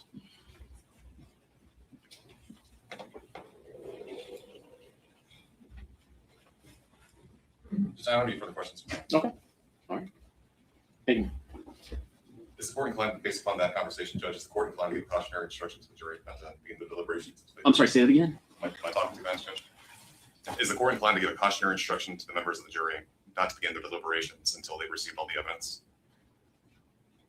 I can do that. Just you're not going to be discussing the case among yourselves or anybody else. I took it from what Mr. Cabot told me was the juror was questioning about scheduling, and it was scheduling as part of in the context also of how much longer we're going to be here, and it probably depends on whether or not the defendant takes the stand. Is the way I took it. But so in other words, I didn't take it as they were discussing the merits of the case or not. It was just scheduling wise, how much longer are they going to be here? Would they be sequestered? That kind of thing. I could be succinct in talking to them when they come back in and just remind them they're not to be discussing the case among themselves until they start any deliberations. If you want me to say that, is that what you want me to do? Yes. Okay, I'll do that. And there's one additional thing. Ms. Miller alluded to the fact that this may be her last witness, and everyone is kind of anticipating that there's going to be a testifying co-defendant in the case. The court has made rulings based upon witness availability about statements made out of court, statements against penal interest that we could not introduce at that time. I'm talking about the 404 that we discussed yesterday. Right, Judge. Okay. And at this point, Judge, if the state's not going to be calling him as a witness, he is unavailable to testify. Why is that? They're not. He's available to defense. We actually requested you be brought over today. Okay, so he's available. All right, Judge. He's back there? He's downstairs. Downstairs, but they can bring him up. Yes, okay. All right. Are we ready to bring the jury back in? Yes, sir. Let's bring him back. Let's finish right. I've never seen him. Okay. All right. I've never seen him before, Dan. But there you go. That's the answer. The co-defendant is there, and the defense could call him if they want to call him. Who's available? The snitch is available. The co-defendant. He's downstairs, so he has been brought into court. Now the defense have got the decision to make whether they're going to call him on direct or not. I think that's a very good tactical ploy by the state. Yeah, I think that was a good decision by the state, I think, to do that. So now it's in the hands of the defense whether they want to call him or not. I'm not sure if I'd want to or not, but you probably have to, I suppose.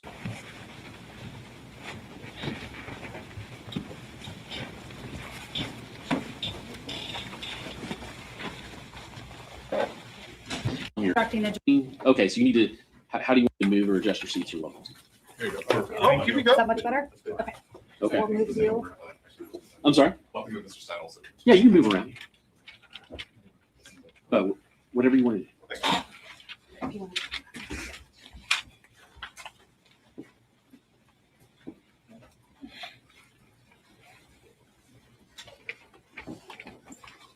And then if we go to number 2 on the spot, what is it that we view in video 2? The suspect vehicle is driving northbound on Southeast 16th Place. Okay, and so that would be down, or the video 2, and where does that coincide with? That would be right around here.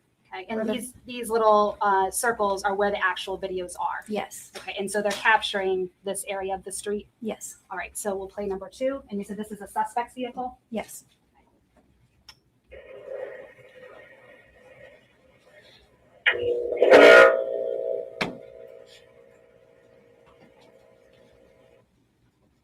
Was that the vehicle we just saw? Yes. And is this the St. Vincent camera? Yes. Okay, so now we'll go to camera 3. What is it that we see at camera 3? The victims are observed walking northbound on Southeast 16th Place, and the vehicle comes from number 5 and makes a U-turn near St. Vincent's thrift store. So it makes a U-turn around here around the St. Vincent camera? Yes.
And is this a suspect vehicle making the U-turn? Yes.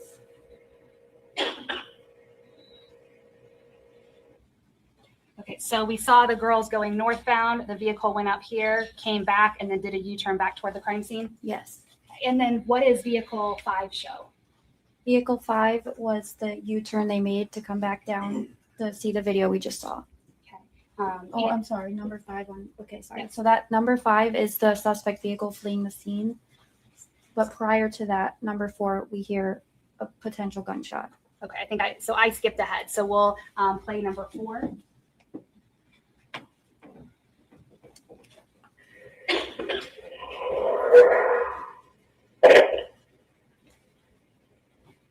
And do we only ever hear one gunshot in the surveillance that was pulled? Yes.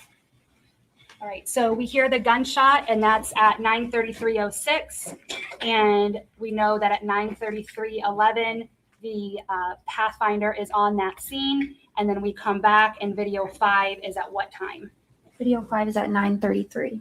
And is that 24? 9:33:24. So it's just a difference of seconds between 7 and the video at 5. Yes.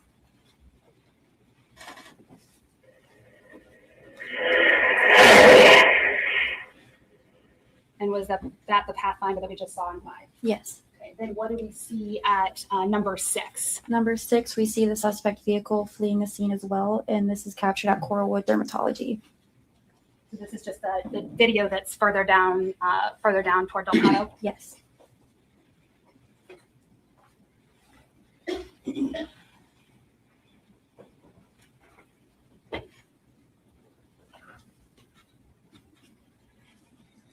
And then what is video 7? What does that show? Video 7 is also showing the suspect vehicle fleeing the scene, and it's showing them entering Del Prado. And is this also captured from that Coralwood Dermatology video? Yes.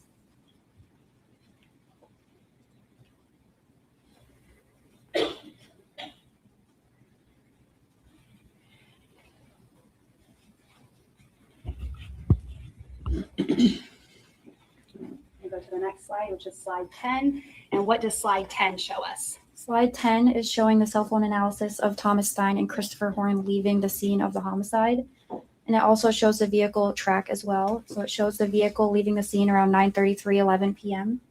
and returning to the Stein residence at 9:46. And in the process of that, there's also surveillance footage captured from the area of Thomas Stein's residence. Okay, and we see up here at 9:46:42, there's a little green circle. Is this a surveillance video we're about to see? Yes. Okay, and that captures Thomas Stein's vehicle going back toward his house. That's denoted in this little brown teardrop. Yes. And again, we see the red belonging to Thomas Stein, the blue belonging to Christopher Horn. Those are the tower records, and they coincide with the GPS tracking from the Nissan Pathfinder. Yes. And I'm playing the video.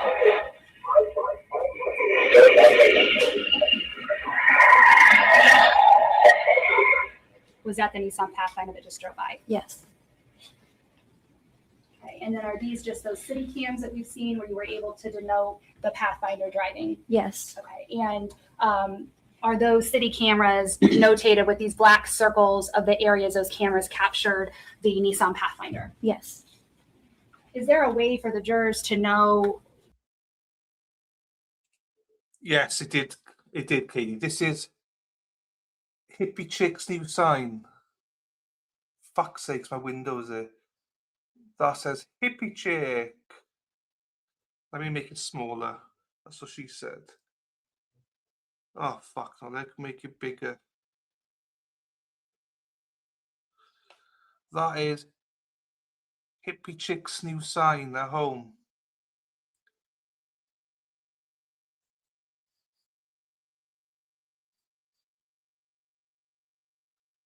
If you could all see it. Hippie Chick.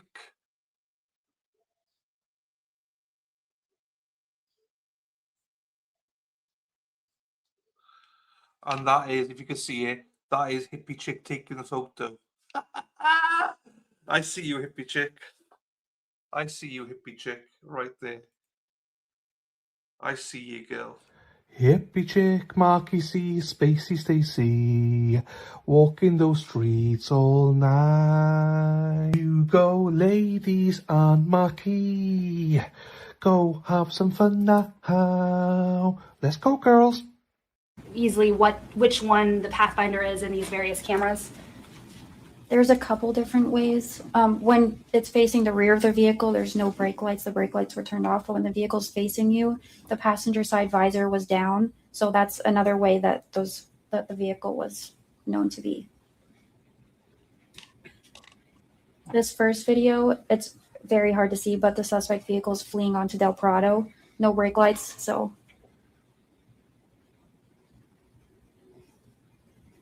Go to the second video.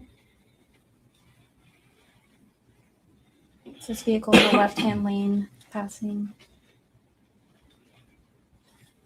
Okay, and then I'll show the third video. And this will show the vehicle turning right there. And then what does slide number 11 show? Slide number 11 is showing the stationary devices of Thomas Stein, Christopher Horn, and Jessica Stein. So what this is telling you is that all 3 devices remained in an area consistent with the Stein residence from 9:46 p.m. when they returned from the homicide, or the vehicle returning from the area of the homicide to 10:16 p.m. And we know the call came out for the homicide was at 9:36. I believe, yes. And so almost 10 minutes later, they're all back at the Thomas Stein residence. And moving on to slide 12. What does slide 12 show? Slide 12 is showing cellular analysis for Thomas Stein, shown in the red, Christopher Horn, shown in blue, and Jessica Stein in purple. This is showing at 10:16 p.m. the vehicle departs the Thomas Stein residence and makes its way over to Merchants Crossing, and there's a Planet Fitness located there. Right. And was this consistent with Jessica Stein going to the Planet Fitness? Yes. And was that after the time of the murder and after the time that we see Christopher Horn and Thomas Stein return to the residence? Yes. And when Jessica Stein's phone leaves to go to the Planet Fitness, do Thomas Stein and Christopher Horn's phones stay stationary at the Thomas Stein residence? Yes, in an area consistent. Yes. I'm going to go to slide 13. And what does slide 13 show? Slide 13 is showing the cell phone analysis of Thomas Stein in red, Christopher Horn in blue, Jessica Stein in purple.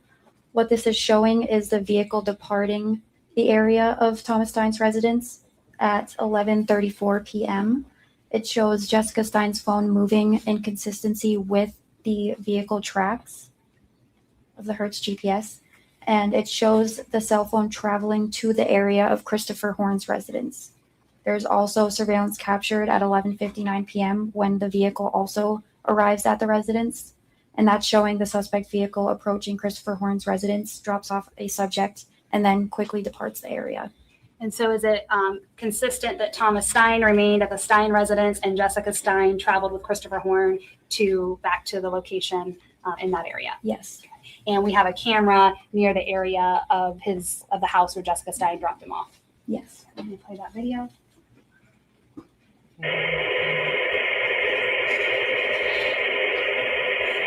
Now we're looking up at this upper corner. Yes.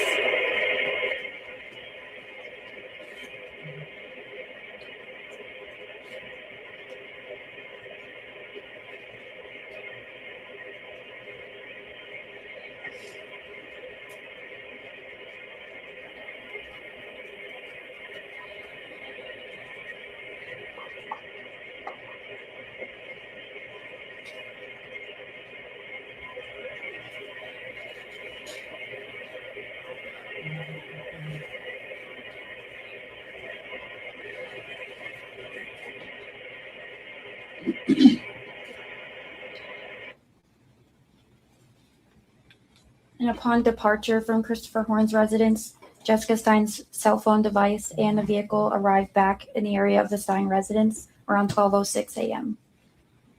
Moving on to slide 14. And what does slide 14 show? This is cellular analysis of Thomas Stein's phone, Christopher Horn's phone, and Jessica Stein's phone.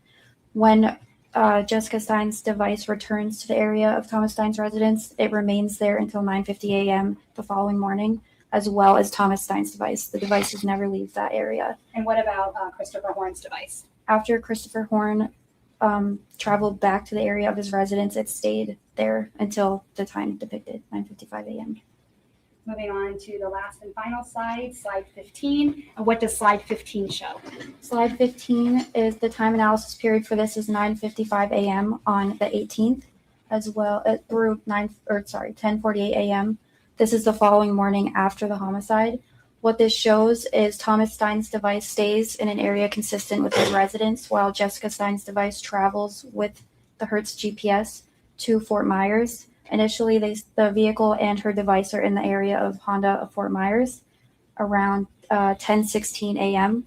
At 10:39 a.m., the vehicle departs and arrives at Hertz Rental at 10:46 a.m.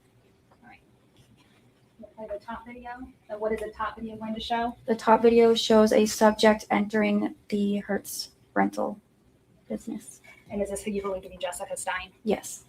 And is this consistent with the GPS data as well as her cell phone tracking? Yes.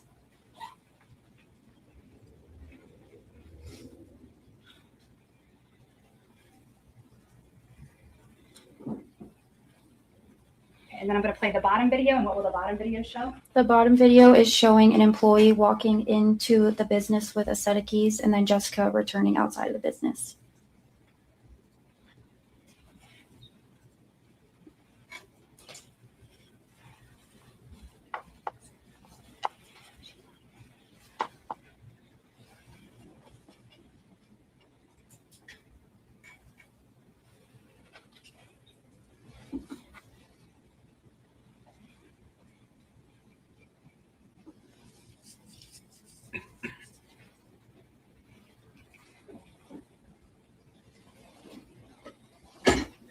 you'll not be. You gotta be deep in it. All right, thank you. And does that conclude the PowerPoint presentation that you made for this case? Yes. Thank you. Let me go up. And at this time, the state tenders a witness. All right. Mr. Roy, do you want me to leave this up? Morning, Robert. Good morning. So based upon your testimony from 9:05 to 9:12 p.m. on the evening of March 17, 2024, the vehicle was stopped at North Fort Myers Church, Yes. right? And it was stopped there for about 7 minutes. I believe it 9:05, arrived, 9:12. yeah, arrived at 9:05, departed at 9:12, yes, That's approximately just 20 minutes before the murder happens. correct. Based upon your analysis, the GPS that you downloaded and plotted, the cell phone tower records that you looked through and you pinged off the towers, does anything there tell you how many people were in the car at any given point? It does not. Do you have the ability to, any of the surveillance footage that you saw to confirm or deny the fact there's 2 or 4 in the car? No.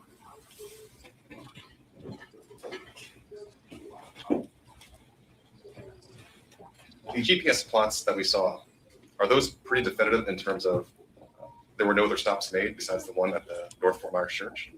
Yes, those were directly received from Hertz. So however they measure or capture coordinates, that I'm not familiar with. I just receive this information. So if the testimony the jurors received yesterday from Hertz was that the GPS would ping every 60 seconds.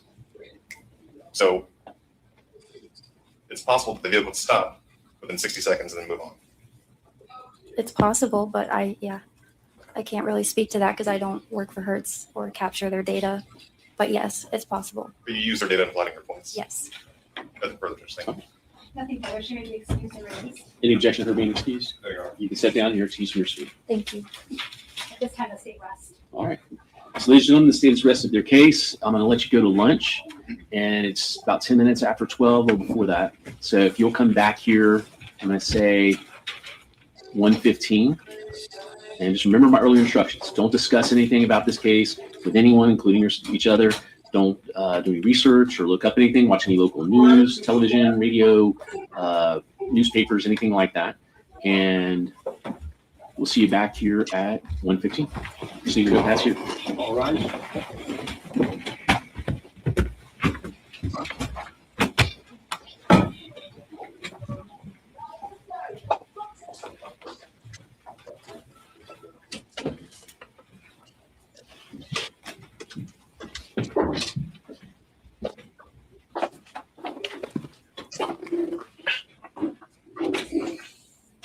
All right, let the record reflect jury's exited the courtroom. Mr. Wheeler? Just if I could ask the court for additional 15 minutes. I'm sorry? If I can ask the court for additional 15 minutes past the lunch hour, just so I could continue preparations for our seventh of the case, Judge. Okay, do you have any motions at this time since the state rested? Yeah, Judge, I'm getting there. Okay. At this point, Judge, the defense moved for its first judgment of acquittal, and that the state has failed to meet its burden. There were a prima facie case that Mr. Stein was a part of the planned robbery and subsequent homicide of Kayla Rincon-Miller. And based upon that, Judge, I ask you to grant that endorsement verdict. Okay, State. Your Honor, the state contends that it's met its burden and established a prima facie case that the defendant was an active participant in the felony murder of Kayla Rincon-Miller. The evidence that the court heard is that Thomas Stein, along with Christopher Horn, traveled from the North Fort Myers location directly to the location of where the murder was. Prior to getting in the car at the Jaden Fernandez's house, the assertion was made by Christopher Horn. They were about wanting to rob a Chico. The concept of moving forward toward a robbery was something that was evident both from that statement made by Christopher Horn, as well as the actions of the driver of the car, which we can kind of state Thomas Stein, as was established by the evidence in the case that you heard, in driving to the location where the murder happened. That action of driving the vehicle both behind the girls, back towards the girls, looping back around behind the girls and turning around again indicates that this was an action that was intended to identify these girls as the potential victims of the robbery that they sought to perpetrate, as well as assessing the ability to be able to complete that. And in addition to that, once that car stopped, all of the occupants of the vehicle, including the driver, which has been identified as a party consistent with being Thomas Stein in terms of his physical description, as well as the fact that the statement by Jane Fernandez is that at all times Christopher Horn was the passenger of that vehicle when he was with them, as well as Thomas Stein being the driver of that vehicle, that all of those parties got out. The assertion was that all the parties went out and the driver went directly to the victim. In this case, Kayla Rincon-Miller was the victim that was shot and killed. The fact that there's not been a direct ID in court doesn't eviscerate the fact that all of the other evidence presented together in a circumstantial case does establish that Thomas Stein was the driver that night. The actions of the parties indicate the intent to commit a robbery. The struggle that ensued, you heard from Emma and Leanne about the attempts by the perpetrators of the robbery to try and get their things from them. I believe the quote from Emma Wright was, "Give me all your shit," is what was one of the perpetrators at her indicated. There was a struggle both at the location of Kayla Rincon-Miller, as well as Emma Wright indicated that there was, and that she was being attacked by the individual. Leanne also indicated a similar sentiment. And that while the perpetrator was at Kayla Rincon-Miller, that is when that gunshot went out. The parties, everyone that had come to the location in the car, then got back into the vehicle, and the vehicle fled. And the court saw the testimony as recently as with Ms. Robideau that the vehicle fled directly back at a high rate of speed to Thomas Stein's home. The state contends that all of the evidence that's been presented indicates that this was both an intended robbery as well as a homicide that happened during the commission of that attempted robbery. The other evidence that's also instructive and assistive to the court's determination is that there were firearms that are contended are part of this case, as was elicited on testimony. Thomas Stein's mother owned a Glock 27. Those records were entered into the court's file. By all accounts, that weapon was not located following this murder after a search warrant was conducted at that home. That Glock 27 was identified as being one that Thomas Stein handled frequently, had in his hands, used in videos. That Glock 27 has very specific physical characteristics relating to the ridge lines at both the muzzle and the rear of the firearm. Those striations or markings on the firearm, we contend are consistent with the injury that was at a close proximity to where the discharge of the firearm occurred at Kayla Rincon's chest. And lining up that the firearm we're contending that was the one that killed Kayla Rincon-Miller, that we suspect that the evidence suggests is the one that killed her, does match the one that Thomas Stein was frequently in possession of, that his mom was the owner of, that she allowed him to use, and that was no longer available at her home or locatable at her home after the murder. And in addition to that, there is another firearm that Jane Fernandez indicates was frequently handled by Christopher Horn, which is at 45, or 1905, excuse me, different style of firearm. And the state contends that by all evidence, all the parties that got out of the vehicle that night were armed, and the murder of Kayla Rincon-Miller happened as a result of the attempted robbery that essentially went wrong. As it relates to the other charges, I don't believe that defense has made a JOA argument as to the attempted robbery counts, but I can make those arguments if he's going to make a JOA argument as to the other counts of the indictment. Just, I believe I have, being that the state hasn't failed to show any proof that Mr. Stein had any plan or participation in the attempted robbery of these other victims. Are you? I'm sorry, I thought she was done. You're done. No, I am. I just didn't know. I didn't hear that he was making an argument as to the robbery, so the attempted robberies, I can do that. Although I would rely on the other arguments that I've already made about the statements and evidence. Just a brief rebuttal. To clarify for the record, Christopher Horn Jr. didn't say, "We want to rob Chico, but we feel like robbing Chico's." He said, "I want to rob Chico," and he said that towards the presence of Mr. Fernandez. Secondarily, Judge, the state is correct. There has never been an identity established of the driver of this vehicle. They haven't placed how many people got out of this car besides the witness testimony of the two victims saying there's at least 4. They did indicate that one of them was a white male with blue eyes. But as thinking that the evidence is laid most favorable to the state, the vehicle has made stops, as plotted by this record.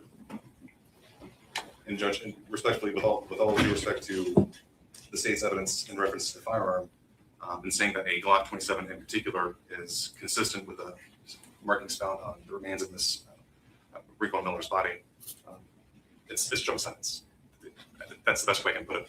There are thousands of weapons in production, and the witness testimony that we received today was that it could match. They could also be consistent. We don't know.